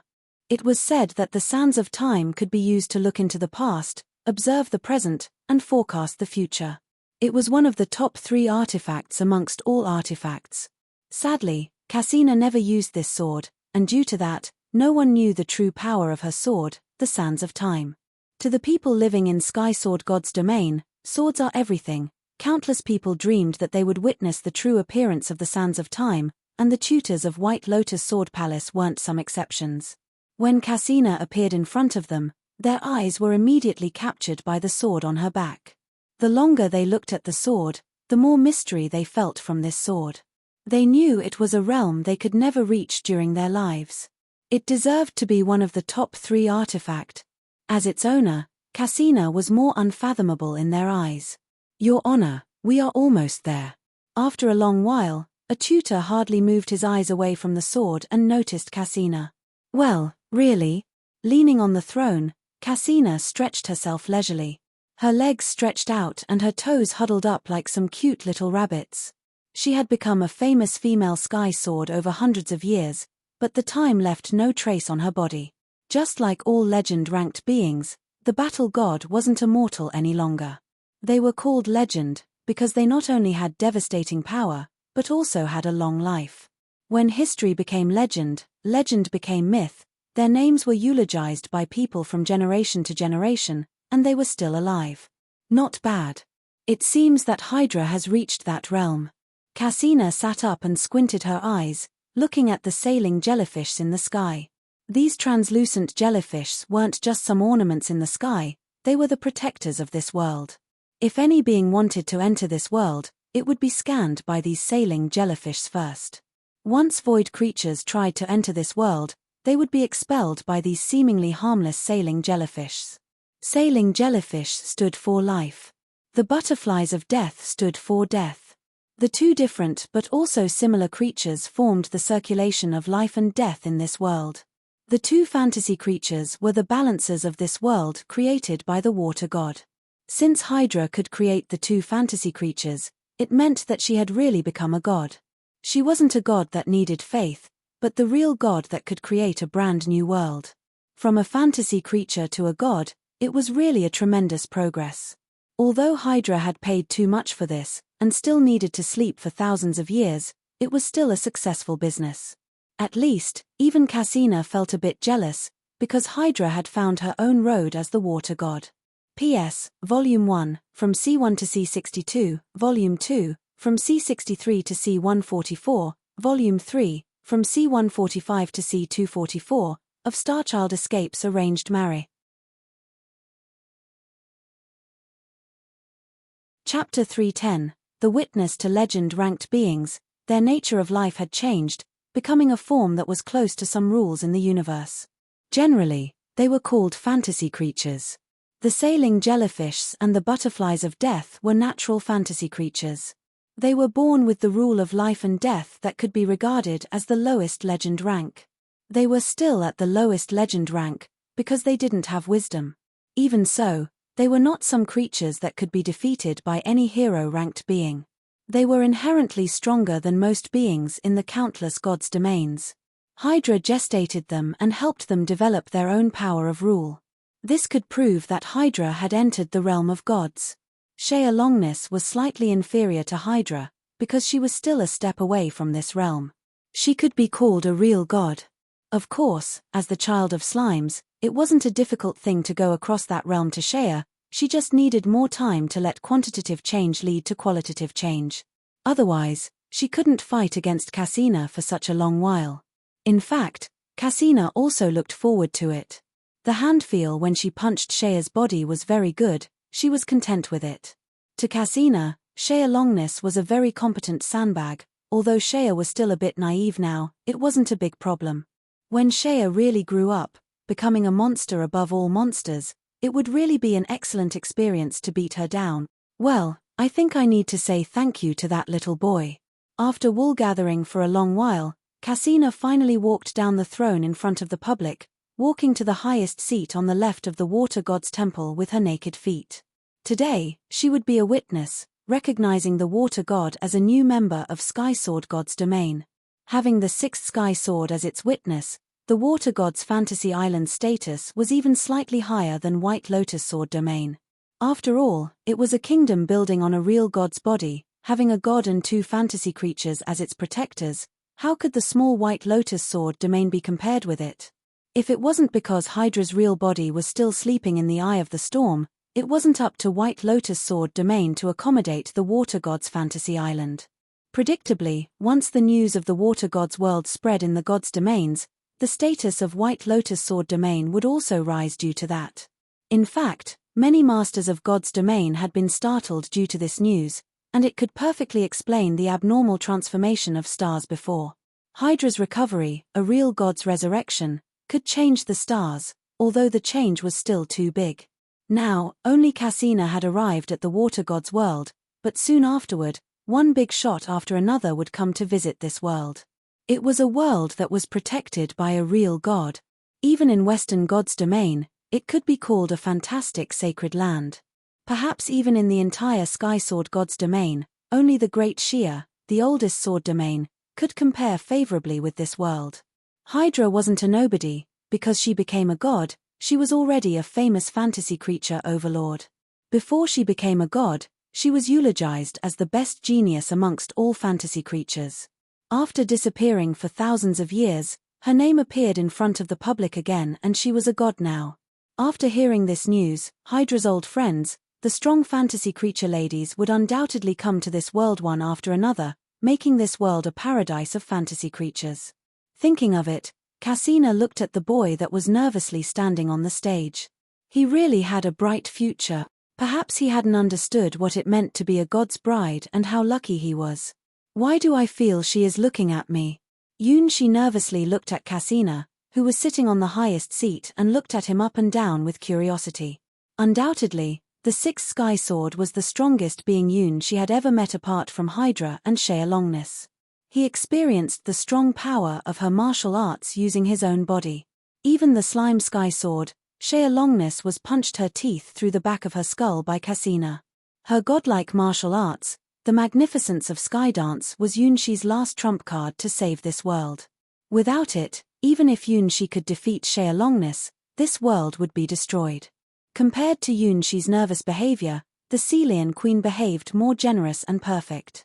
After Yunshi exposed the secret of the mist tide and saved this world, the Caelian queen had nothing to worry about. At this moment, the sailing jellyfishes were flying in the sky, and the butterflies of death were dancing in the mist, forming the circulation of life and death of this world. The Lamia queen shook her tail and moved to Yunshi's left, just like what she did when Yunshi proposed to his 1,000,000 brides. Her long screw tail rolled up onto Yunshi's waist, standing for her unshakable love. It was a love that would never be shaken no matter how many brides Yunshi had married. On Yunshi's left side, the Mermaid queen glanced at the Lamia queen and showed a mysterious smile on the corners of her mouth. She was humming a ditty the Mermaid girls knew.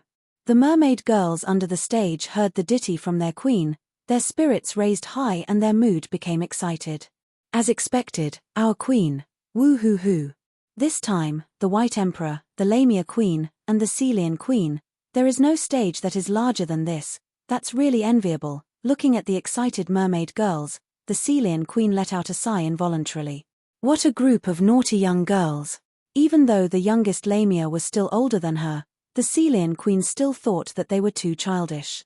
P.S. Volume 1, from C1 to C62, Volume 2, from C63 to C144, Volume 3, from C145 to C244, of Starchild Escapes Arranged Marriage. Chapter 311, The Mermaid Girls Like NTR. 1. The Mermaid Queen was in a good mood. She was different from the Caelian Queen, because she didn't need to achieve any heavy mission and didn't need to carry on the mermaid race's line.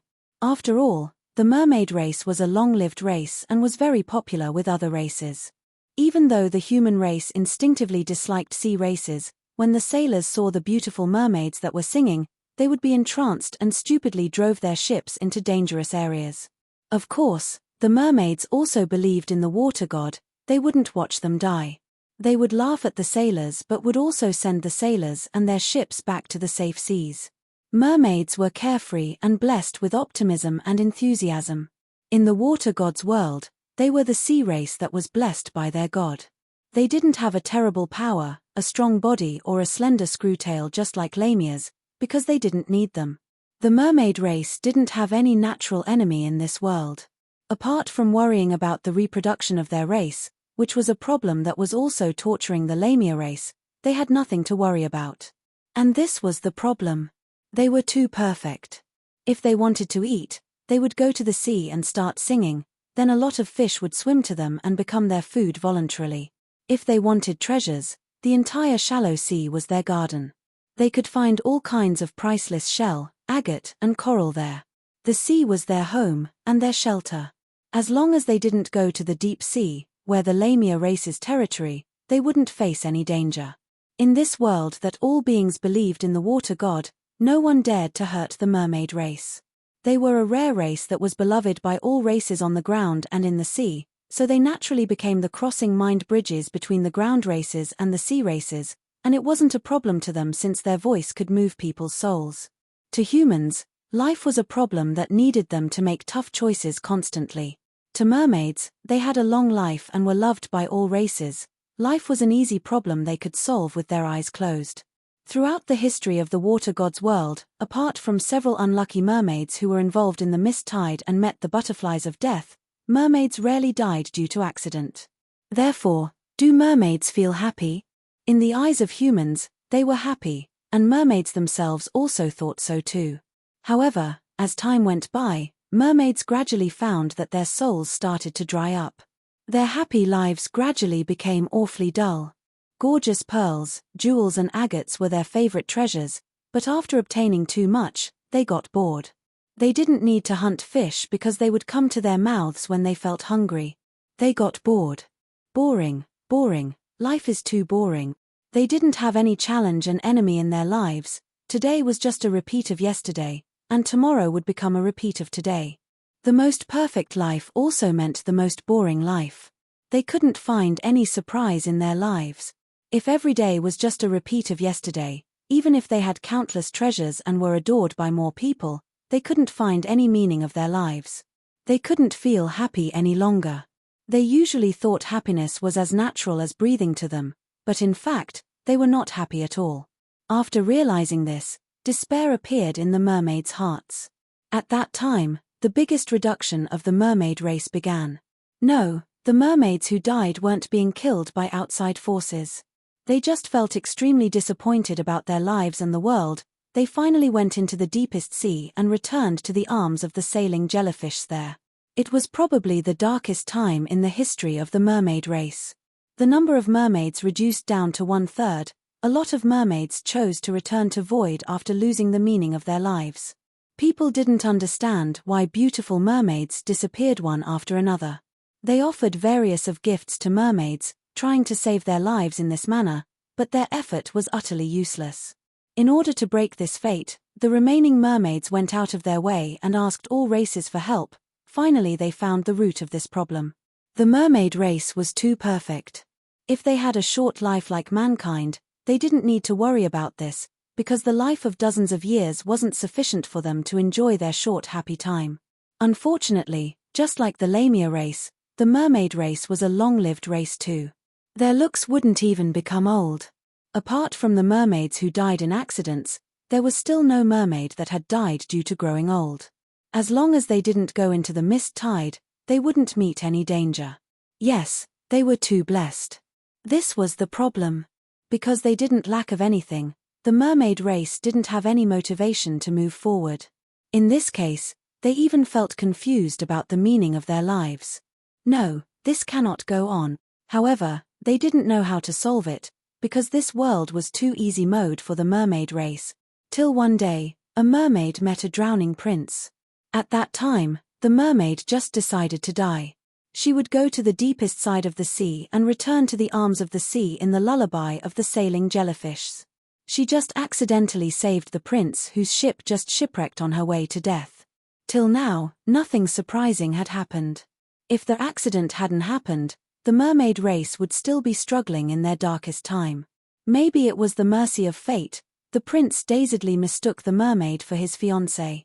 He thought that his fiancée saved him, so he kissed her with gratitude. However, after the prince completely woke up and found that he kissed an unknown lady, he showed a disappointed and sorry look on his face. "Sorry, I shouldn't kiss you. I mistook you for my fiancée. P.S. Volume 1, from C1 to C62, Volume 2, from C63 to C144, Volume 3, from C145 to C244, of Starchild Escapes Arranged Marriage." Chapter 312, The Mermaid Girls Like NTR, 2, Sorry? I shouldn't kiss you. I mistook you for my fiancé. Every word the prince said made a heavy blow to the mermaid's heart, who just prepared to continue her journey of death. If having to describe her mood, it was like a lost shipmaster who just found a new continent when he had given up hope. This man, he didn't like me. After obtaining her kiss, the mermaid that was born in the most beautiful race, his first word was sorry.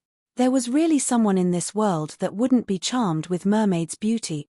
This prince still loved his fiancée with all his heart and soul. Undoubtedly, the mermaid race was the most beautiful race in this world. They could capture people's hearts simply by using their sweet singing voice. There were barely people who could resist their voices. Ordinary people's hearts would be captured by their voices even before seeing their real appearances. "Do you like your fiancé?" the mermaid asked with a strong, strange emotion rose in her heart. "Yes, she is my childhood sweetheart, the girl of my best love. Although it was just a political marriage at the beginning, but I gradually really fell in love with her.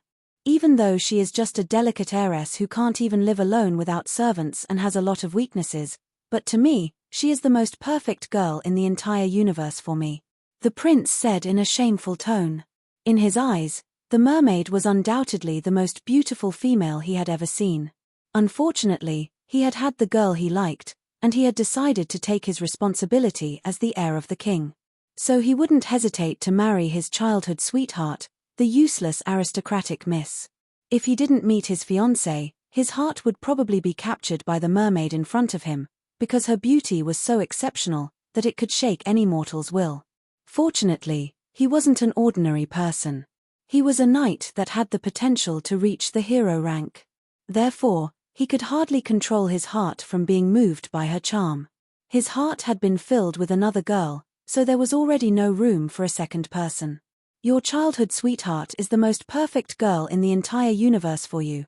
Listening to the prince's heartfelt words, the mermaid's eyes brightened up with a strange look on her face. Yes, she had found it. She had found the fountain of emotion that could moisten her dried heart again. How long ago did she last have this feeling? She felt as if she just returned to the moment when she first opened her eyes looking at this beautiful world in front of her foster mother, the sailing jellyfish. She vaguely realized that this sudden emotion could change the fate of the entire mermaid race. The mermaids were natural winners that had obtained everything from the beginning. Food, wealth, power. Nothing was hard to obtain for the daughters of the sea. Is there still something the mermaids couldn't obtain? Yes, there was. The mermaid race hadn't realized this in the past, but she just saw it, felt it, and touched it. It was a human's heart. To be precise, it was love, which was more beautiful than gems, purer than pearls and more valuable than agates. Love was the most adorable treasure they hadn't obtained, and the prince in front of her had such a treasure, which granted him the power to refuse the mermaid's charm. If she fell in love with this prince, what will happen? The mermaid thought and did it. Because mermaids all produced the next generation with the sailing jellyfish, most mermaids didn't even think of falling in love with the beings of other races. In this story, the mermaid was the first, and the first mermaid who experienced the pain of love. The prince deserved to be a knight that had the potential to reach the hero rank. He loved his fiancée and never betrayed his love. The aristocratic miss was protected and loved by him like a flower in a greenhouse till the end of her life. As for the mermaid, after saving the prince, she turned her tail into human legs using a secret magic and walked to the human kingdom. Her exceeding beauty made countless men go crazy, but no one could go into her heart. Her goal was clear from the beginning to the extent that everyone knew. For that goal, she went to the royal palace and became the queen's best friend. Yes, the prince had ascended the throne and married the aristocratic miss at that time. She helped the king develop the kingdom, making his kingdom strong and prosperous. Everyone thought that the beautiful and virtuous mermaid should couple up with the king, and they didn't believe that anyone would refuse her love. Unfortunately, the heroic king was an upright knight. He was still deeply in love with his wife and refused the mermaid's proposal over and over again. During his life, his love to his wife never shook. After the king and the queen lived out their happy life, the mermaid stood in front of their grave in silence. Yes, when all was said and done, the mermaid had fallen in love with the couple, not just the king. She came with evil in her heart, trying to break up the couple, but was finally forgiven by both of the king and the queen and became their best friend. Maybe it was a tragedy in the eyes of other people, because she had paid almost everything but still grasped nothing in her empty hands. Only the mermaid herself knew what a treasure she had obtained from the two people who loved each other. It was the most everlasting and valuable treasure in this world. To love, to look for the people who deserve your love, then fall in love like a flying moth darts into the fire. Don't mind, will it succeed or fail, or rather to say, a sad love that will never bear the fruit of happiness is better. It can let us grow up. We don't lack happiness and sunshine, But we do lack sadness and tear. If you can have a bitter love that can make you cry, then your heart will never dry out. Only NTR is immortal in this world. Oh, my ancestor, your words are right. Holding her shoulders in her arms, the Mermaid Queen smiled, looking at the White Emperor and the Lamia Queen. She was feeling the acid, bitter, and painful love in her heart. Undoubtedly, this love would become an eternal memory, hiding in the deepest side of her heart as her most valuable treasure. P.S. Volume 1, from C1 to C62, Volume 2, from C63 to C144, Volume 3, from C145 to C244, of Starchild Escapes Arranged Marry. Chapter 313, The Caelian Queen's Whisper. Wearing the crown which stood for the highest wisdom and right of humans, the Caelian Queen lowered her head and half knelt in front of Yunxi. Silver ribbons blew in the wind on her back. The Caelian Queen clearly knew her mission at this moment. Her existence, even the birth of the first Queen Elizabeth, was for this man, this moment. The gods' lover is their lover. In the circle of life, the name Elizabeth was inherited from generation to generation. When the old Elizabeth died, the new Elizabeth would take over this mission. She was celebrating that she was the first Elizabeth who could accomplish this mission. She hesitated and rebelled against her mission in the past, but finally understood her responsibility in the face of the cruel fate. Humans had two most important days in their lives. The first was their birthday. It was the beginning of everything, the day the small life opened its eyes, looked at this world and emitted its first cry. The second was the day they suddenly understood the meaning of their lives and how to keep going on the road of their lives. When Elizabeth was still a little girl, she hesitated, wandered, rebelled and lost.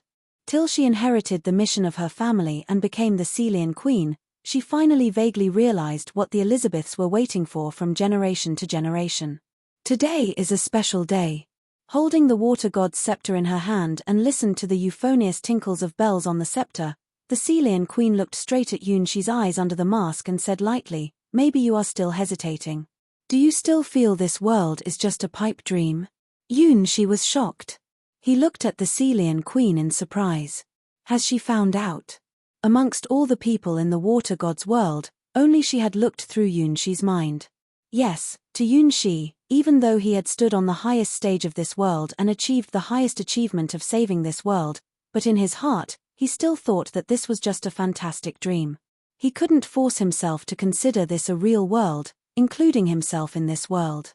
The exalted White Emperor, the man that was beloved by the god, the master of this world.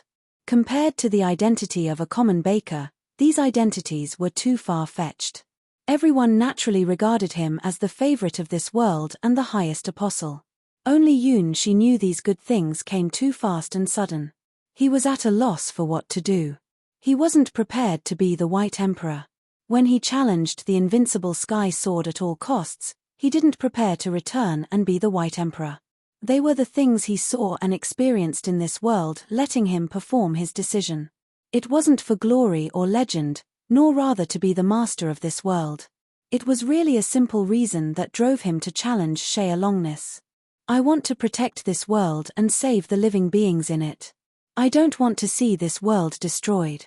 He never imagined that he would become this world's master.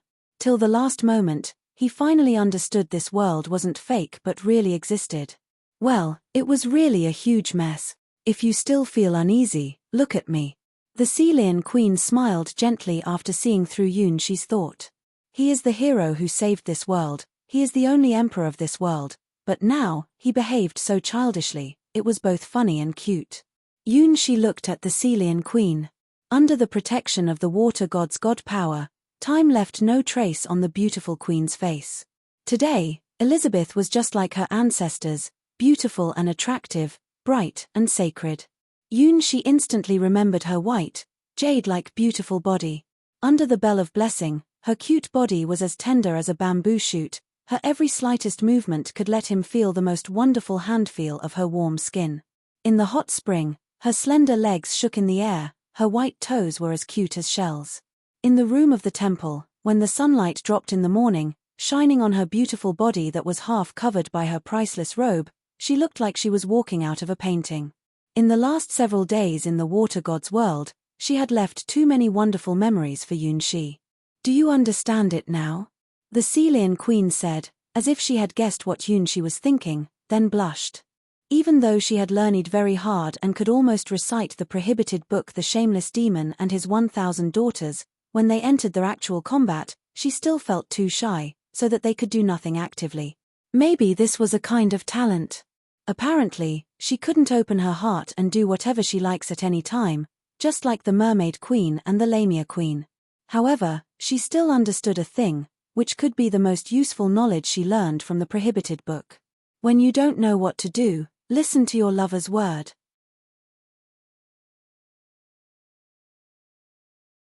Chapter 3:14. The Lamia Queen's gaze. The last was the Lamia Queen at Yunxi's right side.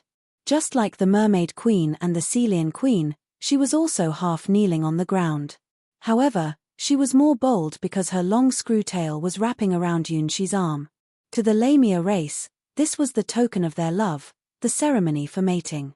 Unlike the Mermaid Queen who was liked by all races, Lamias were born with a curse. Because the Lamias were called the strongest race in the water god's world, even though they believed in the same god, humans were still afraid of the Lamia race. They would never get in contact with the Lamia race or other deep-sea races unless it was necessary. In the eyes of humans, even though they had the same faith, these Lamias from the deep sea were still some indescribable nightmare monsters. In rumors, deep-sea races liked to eat humans.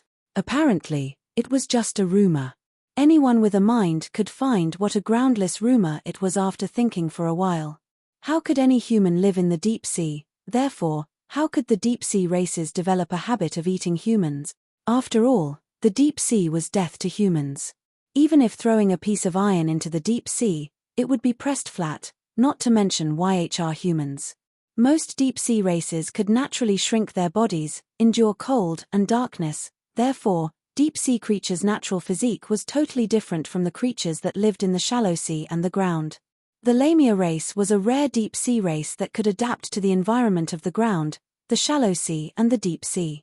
They were veritable overlords in the water god's world. Amongst the three water gods' high priestesses, the Lamia Queen was also the strongest. However, Lamias didn't do so well on the road of love. They were not just brainless deep-sea monsters. They didn't think that other deep-sea races were similar to them at all. Naturally, they wouldn't mate with them no matter how strong the deep-sea creature was. They were also not human. People were afraid of their screw tails. They even said that Lamias could turn humans into stone with their eyes. The Medusa is the creature that can petrify humans with its eyes, not Lamia. The girls of the Lamia race often wanted to yell at the humans who spread this rumor. Do you really have any common sense? Medusa is a god-blood creature that looks like a female human with living venomous snakes in place of hair, and Lamia was a deep-sea creature that looks like a female human with a snake tail. Medusas are demigod creatures, and Lamias are the believers of the water god. They were totally two different kinds of creatures.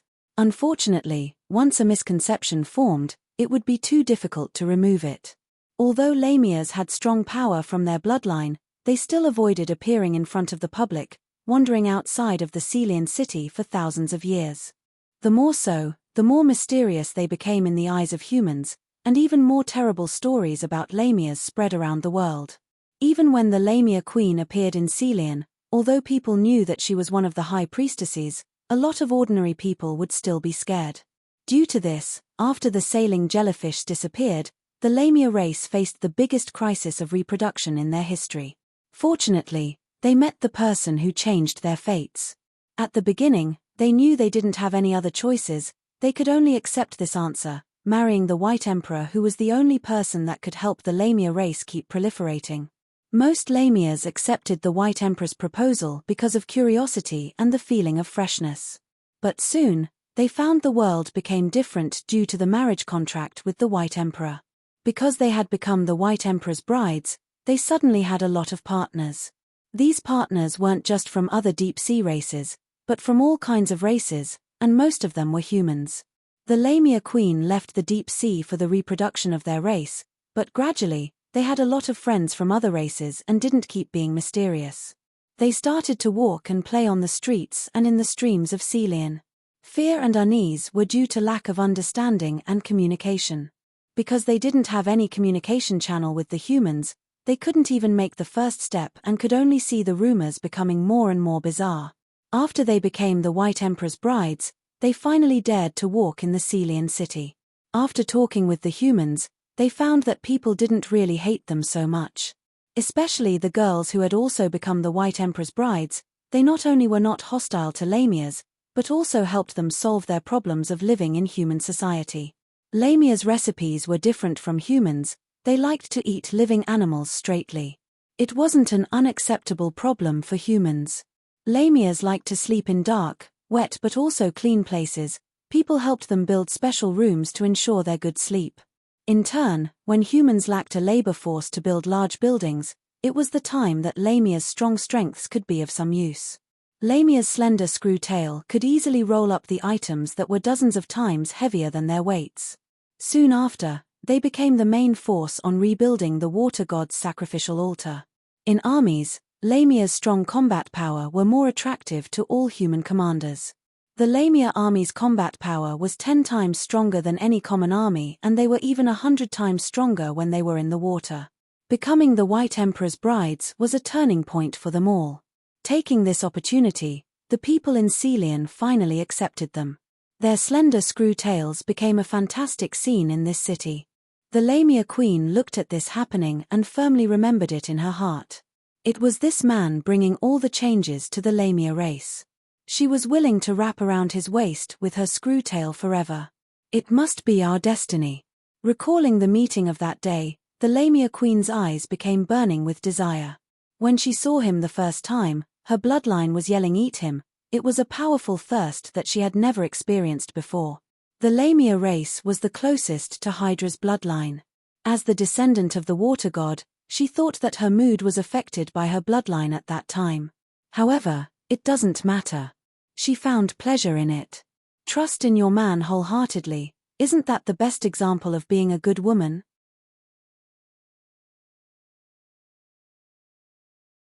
Chapter 3:15. Do you want to be my disciple? The Mermaid Queen stood for the shallow sea races, the Lamia Queen stood for the deep sea races, the Caelian Queen stood for the Caelian city and all mankind. The over 1 million brides from all races and the tutors from the White Lotus Sword Palace were all looking at Yun Shi, looking at the actual dominator of the water god's world. Till now, Yun Shi still couldn't believe that he did these things. Was it really me? He remembered the nervous feeling he had when he first came to the water god's world, the uneasy feeling when he first met Hydra, and his confusion after becoming the water god's apostle. Everything he had now was just the treasures he obtained in a dream. Did Yun Shi really dream of being the White Emperor, or was it just a trick of the stars? Maybe he was still in the dream trial, maybe after he woke up, he would return to reality.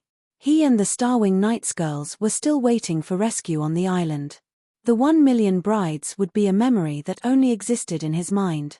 When he occasionally remembered it in the future, he would also laugh at this ridiculous experience in the dream. Oh, how good it will be if I'm still dreaming. Yun Shi smiled bitterly and took the crown offered by the 3 queens. It was the gift from the 3 high priestesses and all living beings in the water god's world. It was a gift for their new emperor. 9 different gems were installed on the transparent crystal crown. Each gem stood for a meaning, and they perfectly fitted the White Emperor mask as if they were born for that. The magnificent ruby, the clear sapphire, the profound black obsidian, the sacred moonstone, the colorful diamond, the golden crystal, the silver ice crystal, and a pair of ambers, which looked like living sailing jellyfish and butterfly of death. To be a crown, it was too gorgeous and delicate. It would be more convincing if it was a bride's ornament.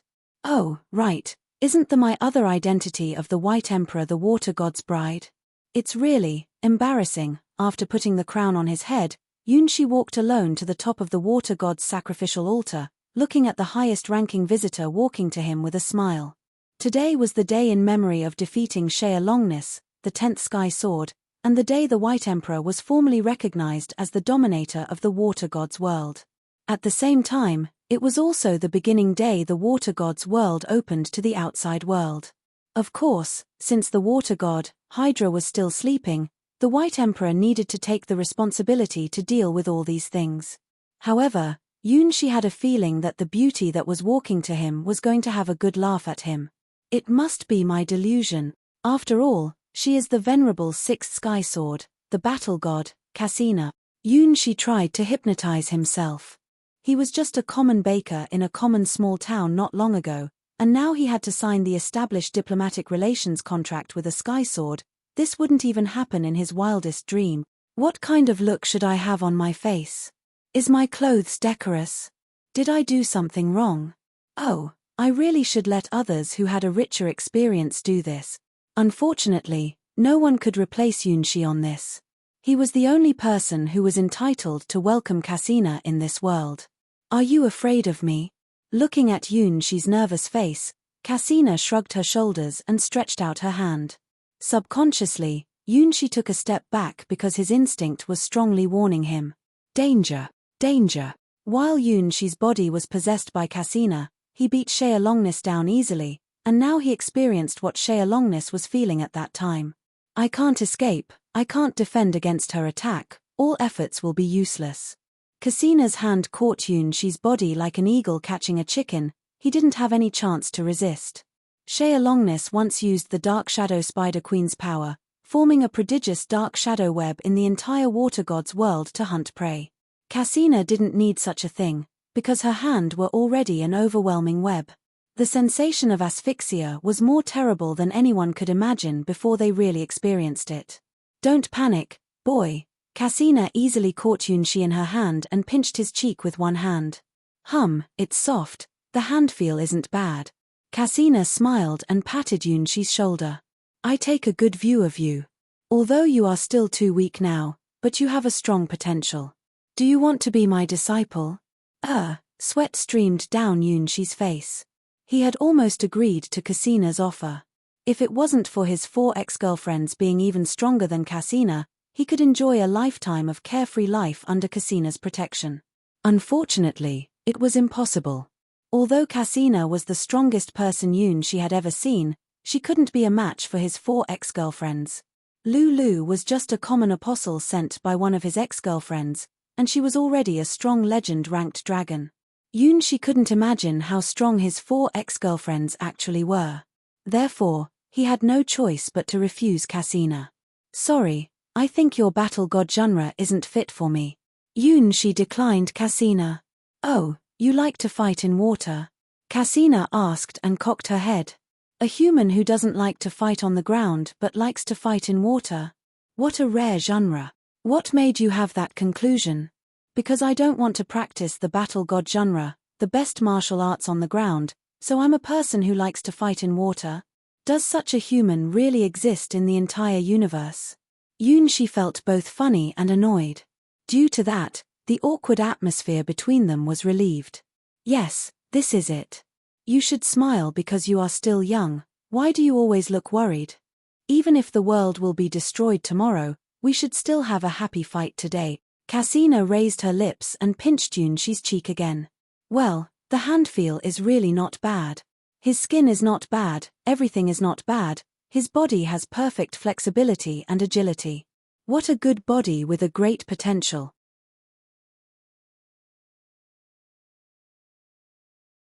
Chapter 316. I don't agree. Not bad, very well. Caecina pinched Yunshi's cheeks and felt the soft and rubbery hand feel. She smiled like a tiger who just caught a delicious prey. In her eyes, every part of Yunshi's body was perfect. Don't look down on the softness and flexibility of skin. It was a rare natural gift even amongst millions of people. In the endless gods' domains, this was one of the 2 fantastic body constitutions all martial artists dreamed of obtaining: soft body. The soft didn't mean weak, the soft was compared to another fantastic body constitution, rigid body. The representative being who had the rigid body were the lava giants. Their bodies were as hard as steel. To humans who had this special body constitution, they were born with super strong strength and their bodies were also different from ordinary people. If traced back to the source, it was very likely that their ancestors had giant bloodlines. The people who had the rigid body was a natural warrior. Even if they didn't practice any martial arts, they could still be invincible generals on the battlefield. Correspondingly, they needed to eat 10 times more food than ordinary people.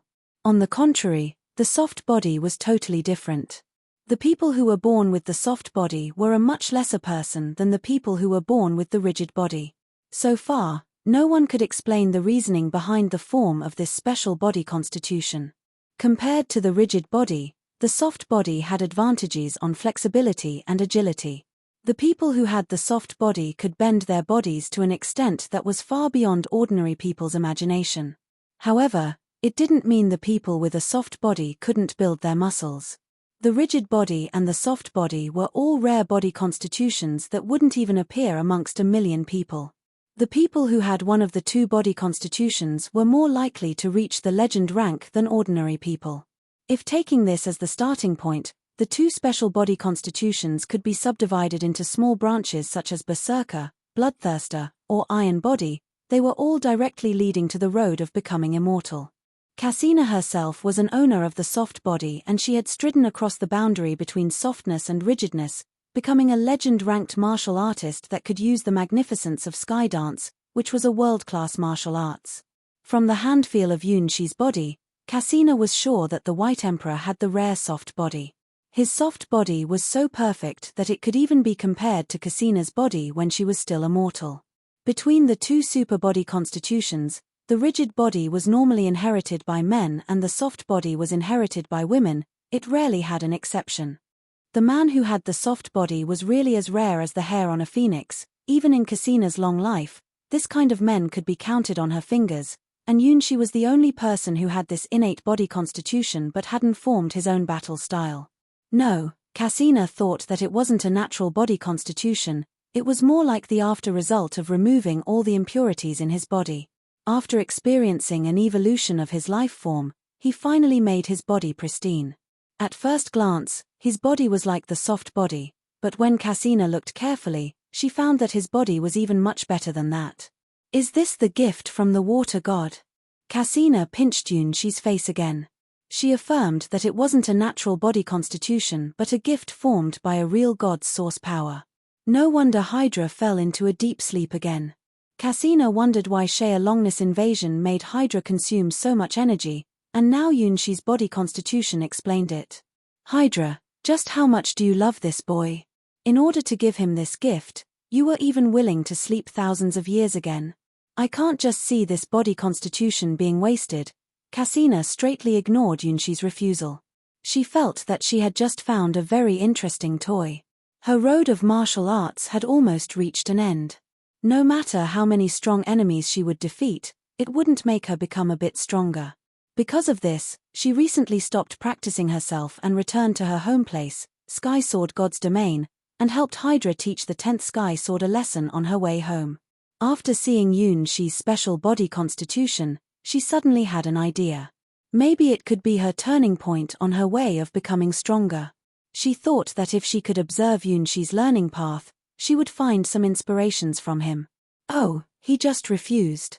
Sorry, but I didn't hear anything. Okay, it's settled. White Emperor, would you like to establish diplomatic relations with Sky Sword God's domain?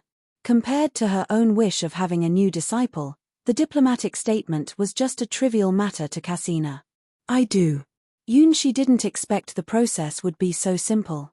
Shouldn't it be settled after a series of long negotiations over several months? Okay, then you will be my disciple. Cassina nodded her head naturally. Wait, I haven't agreed to that. Aren't we talking about the established diplomatic relations contract between the two worlds? Anybody else got a problem? Cassina didn't mind Yunshi's opinion at all. All sky swords were wayward. The probability for a conformist to become a sky sword was 0. All sky swords were monsters above monsters. They all had their special tempers. Although Cassina wouldn't destroy a world like Caelian tried to do, but once she decided to do something, she would do it immediately and never feel any regret. This was her, Cassina, the battle god. I don't agree. A whoop of rage suddenly sounded in the air. A girl holding a broken sword in her hand jumped on the stage, stared at Yunshi and ground her teeth tightly. As sweat streamed down Yunshi's face, He remembered how horrible Hua Huo's anger was again.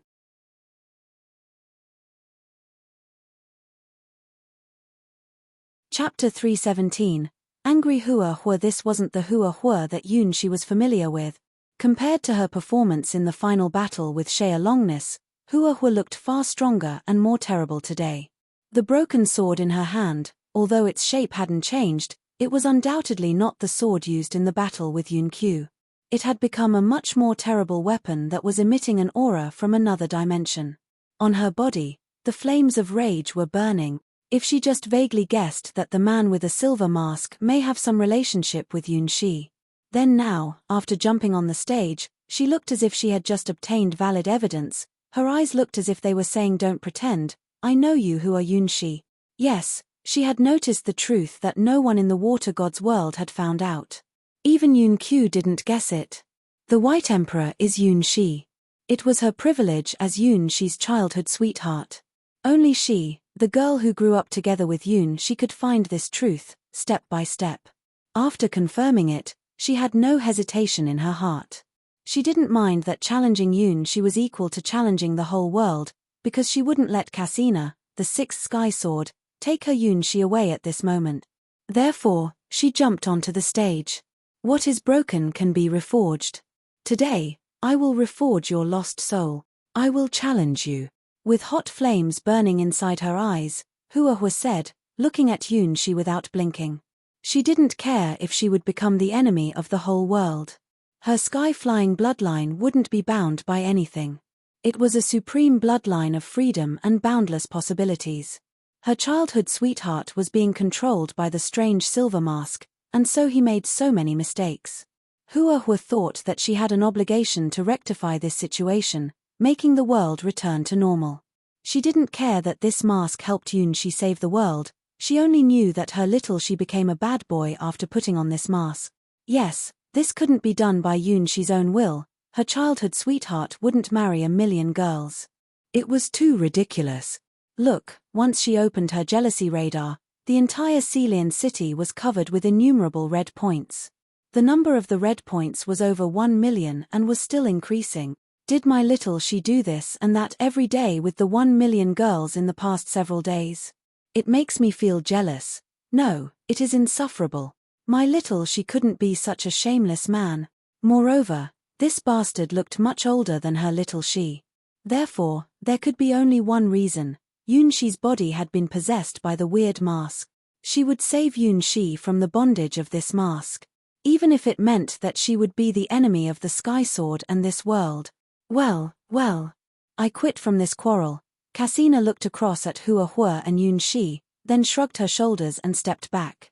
Let the two little guys deal with each other's business. Yes, Cassina wanted to see what would happen between the boy with the soft body and the girl with the sky-flying bloodline. Wait, I don't agree.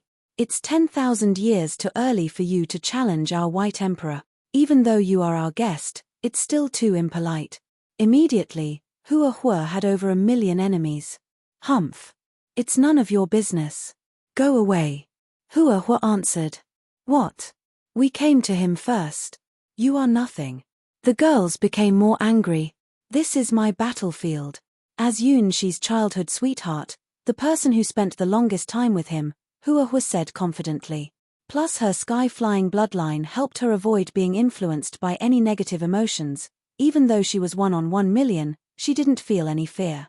Oh, Yunshi sighed. He understood Hua Huo had confirmed his real identity, but she misunderstood something, otherwise, she wouldn't be so hostile. The sailing jellyfish set up an energy shield. If you want to challenge me, you need to prove your power. Yunshi summoned dozens of sailing jellyfish and let them set multiple life energy shields.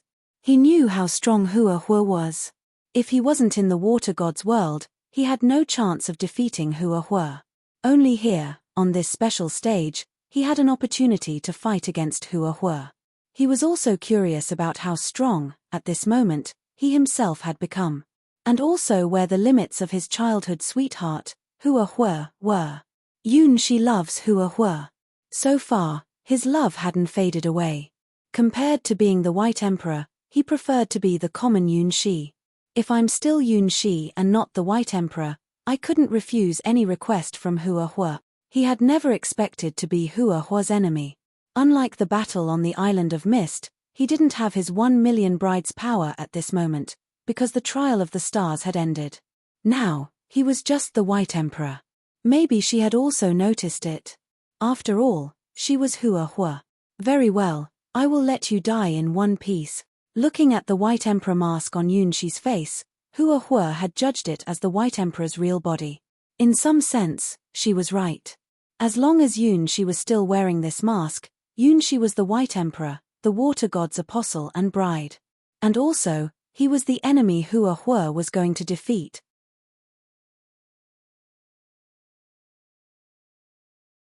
Chapter 318, The White Emperor's Fighting Stance. Above the sky of the Caelian city, one sailing jellyfish after another appeared, setting up the energy shields around the stage.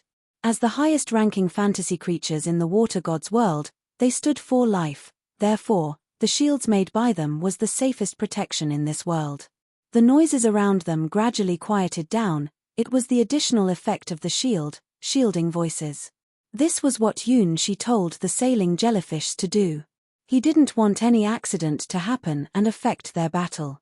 He and Hua Huo, the White Emperor and the Challenger. Although they were surrounded by over 1,000,000 people, this was still their own two-person world. Let my little she come back, otherwise, I will tear you into pieces, Hua Huo said in a threatening manner. If I say no, what can you do? Yunshi smiled bitterly. Where could he find another himself returning to Hua Huo? The White Emperor was Yunshi. Even though he had put on the mask and was called another name by all people, he was still himself. He didn't become another person. Even he himself felt that this reality was too unreal. It was all the fault of Yunqi's expansion plan of 1,000,000 brides.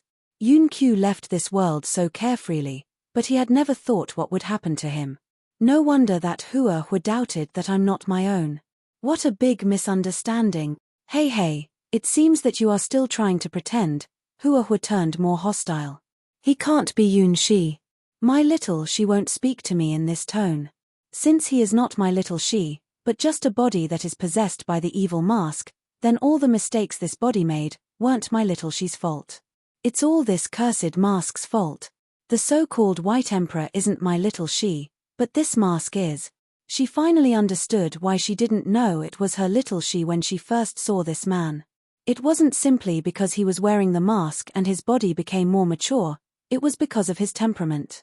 It was just an evil soul that was controlling little she's body. Looking at Hua Huo's serious face, Yunshi have finally figured it out. This is an inevitable battle. The little she in Hua Huo's heart is me, but also not me. Perhaps in Hua Huo's heart, the White Emperor who married 1,000,000 girls was a heinous bastard. But it wasn't the truth. Unfortunately, Yunshi couldn't explain it. Because the White Emperor was indeed himself. Yunshi wanted to deny it, but he knew he had to come back to the real world. This was not a dream anymore, but the reality. Therefore, he was indeed the White Emperor who would accept Hua Huo's challenge. For the first time, he and Hua Huo stood on the same stage looking at each other. He was also curious about how strong he was now, and what a graceful bearing Hua Huo would show in the battle.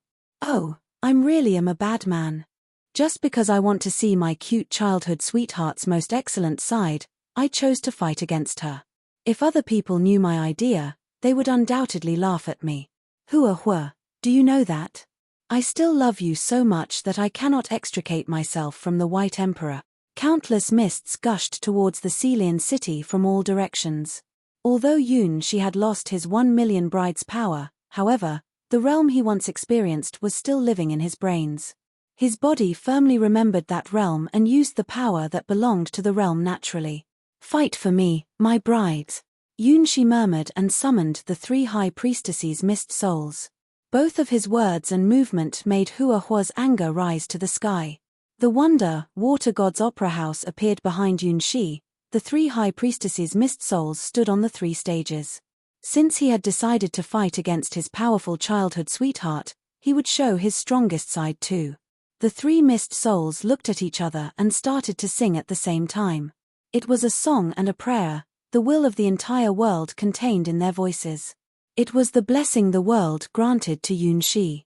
Along with the song, 9 crimson ribbons spread out from Yun Shi's crown. Although they were not the 9 snake tails that appeared when he fought against Caelian, they were also made by Hydra's god power. The 9 ribbons stood for Hydra's 9 lives. It was the White Emperor's fighting stance. Now, Yun Shi was wearing the white sailing jellyfish robe, the silver White Emperor mask and the water god's crown. He used the 3 artifacts from the beginning, because he didn't dare to let Hua Huo have any chance of attacking first. Hua Huo, who hadn't reached the hero rank, could even beat down his Mist Soul army as a mortal. Nothing was impossible for her, and it would be too inadvisable to preserve his strength in front of her. Aga, you are not my little Shi. You are not. Compared to Yun Shi's 3 gorgeous artifacts, Hua Huo only paid her attention to the 3 beautiful figures on the stages behind Yun Shi. Her eyes almost burned with jealousy when she looked at the 3 singers behind Yun Shi. They are all casting loving eyes at my little Shi, singing and praying for him. What an unpleasant feeling. You are just a mask that possessed my little Shi's body. How could you make these horrid mistakes using his body? Even if Yun Shi could wake up from this nightmare, he will still be entangled by these women. Look at what a trouble you have brought to him, the White Emperor. Your hideous crime is deserving of the harshest punishment.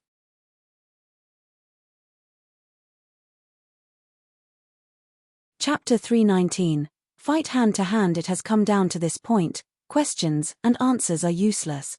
You evil White Emperor, look what you did to my little Shi. Ahia.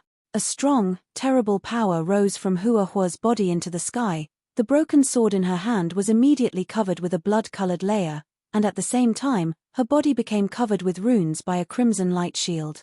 It was hard to believe that a human could obtain such a strong strength. Even when Yun Shi used Hydra's power, his strength was far inferior to the Hua Huo at this moment. Oh, this is rigid body. Cassina nodded first, then shook her head later. No, it wasn't just the rigid body. It had become a higher-ranking body constitution, just like the White Emperor's soft body. It looked more like the iron body or another body constitution that was similar to it. In Buddhism, Buddhists called it Buddha's warrior attendant, which meant indestructible and all-range defense. It was one of the strongest hero-ranked body constitutions, integrating attack and defense perfectly. Originally, the rigid body and soft body were 2 very rare body constitutions. The people who had an advanced body constitution of one of the 2 body constitutions was rarer. Today, there were even 2 special people of this genre, which was really a tiny probability that was like 2 meteorites dropped at the same location. Moreover, the male, the White Emperor, had the soft body, and the female, Hua Huo, had the rigid body, which was totally contrary to the usual situation. What an exciting battle! Unlike Cassina's surprise, Yun Shi had expected Hua Huo's real strength. Oh, I knew it from the beginning. You are always so strong, you can always push your limits. In the past, I always looked at your back, looking at you walking further and further away. You are like the sun in the summer, and I'm just common grass, humble and lackluster. Hua Huo, do you know that your talent you have showed had made me lose confidence in myself? I never dared to imagine that we could stand on the same stage together one day. That day he tried to run away from the small town alone, he spoke out his love to Hua Huo looking at the mirror. You're as bright as the summer. You're my sun. I want to touch you, but I worry about your scorching light. You're so glamorous, so beautiful, and so tempting. I never thought that I could stay beside you in the future. I love you, Hua Huo. I like the way you run, the gestures you make when you brandish your sword, and your face when you sweat. Hua Huo, if I live for only 18 years, then the 10 years I stayed with you will be the greatest treasure of my life. Today, he looked at the real Hua Huo on the stage, and not that mirror. No matter whether she was angry or went crazy because of jealousy, she was always glamorous in his eyes.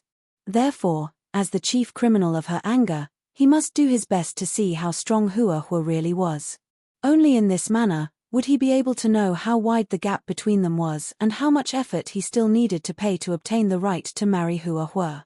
He stepped on the ground, the infinite scene in his heart spread to the air. Only he, the master of the water god's world, could see the entire world using this manner. He looked at the outline of this world, which was surrounded by the 4 world towers and formed by 8 islands and the Caelian city. Then, he moved. Then, the earth quaked as if a mountain was toppling down, because countless white lights were gushing out of the door of mist along Yunshi's right hand. The water god's momentum, great snow crash, burning dragons roaring. Hua Huo didn't feel fear. Countless bloodlights spread around from under her feet, crashing into Yunshi's the great snow crash. The great snow crash was formed by the cold tides made of countless white snow grains. The burning dragon's roaring was formed by the burning blood energy, which was even hotter than lava. This was a confrontation between water and fire, an encounter between ice and lava. From the beginning of the battle, they both immediately showed their thrilling powers. It seems that soon after, 2 new bloods will ascend into the world of the legend rank. This was the first thought in Cassina's mind when she first saw their movements. Yunshi's soft body and Hua Huo's rigid body were all superb keys that could open the door of the legend rank. They wouldn't stay at the hero rank too long. "Return my little she to me," Hua Huo roared. As translucent halos exploded under her feet, she disappeared from Yunshi's sight. It was her sky flying, the god skill Yunshi hadn't understood completely. This time, without the 1 million brides power, Yunshi couldn't even judge where Hua Huo had moved to. The ear-piercing sound of breaking the air pierced through Yunshi's ears later. Hua Huo's speed was even faster than the speed of sound. Concentrating. Concentrating. Concentrating. If I let Hua Huo move close to me and grasp the rhythm of the battle, everything will be over. For a moment, Yunshi felt he entered the state of when his body was possessed by Cassina. Even time itself slowed down in his eyes. He clearly saw the traces of the ice grains, the ripples of the bloodlights in the air, and the sword that was dropping from the sky to his head. I see it. I can clearly see the trace of the sky-flying sword. It was higher and faster than Swallow's. It was a god skill that was beyond the observation ability of human eyes. 9 ribbons rose in the air as if he just had 9 additional arms. They formed the outline of an ice lotus and blocked off the attacking route of Hua Huo's sky-flying sword. Ding! The ice lotus didn't even exist for 1 second, then it had been crushed by Hua Huo's sword, turning into millions of ice particles flying in the air. The sword was still flying to Yunshi without slowing.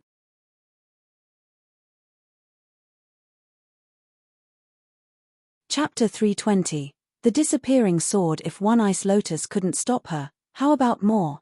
Yunshi didn't choose to seal Hua Huo in the huge ice mountain, like what he did in the battle on the island of mist, because the same trick was useless against her. If he used it again, it wouldn't be possible to seal her again as before. If anyone fought with Hua Huo, that person should never let his guard down or push his luck. Yunshi knew Hua Huo better than anyone, so he treasured her very much. The second, the third, the 4th ice lotus appeared in the swing path of Hua Huo's sword.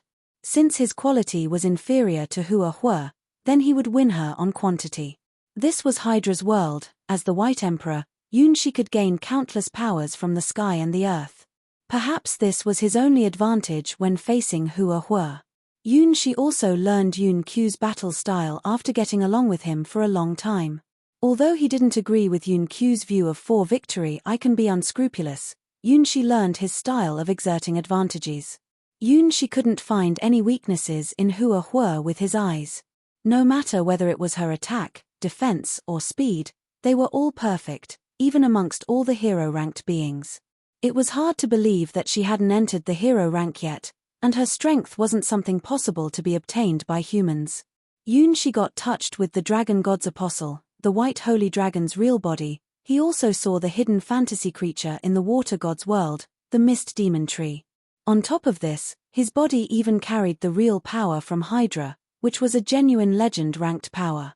Even so, Yunshi still felt that Hua Huo's bloodline power was so terrible that he couldn't even judge her limits, as if it was a power that never belonged in the mortal world.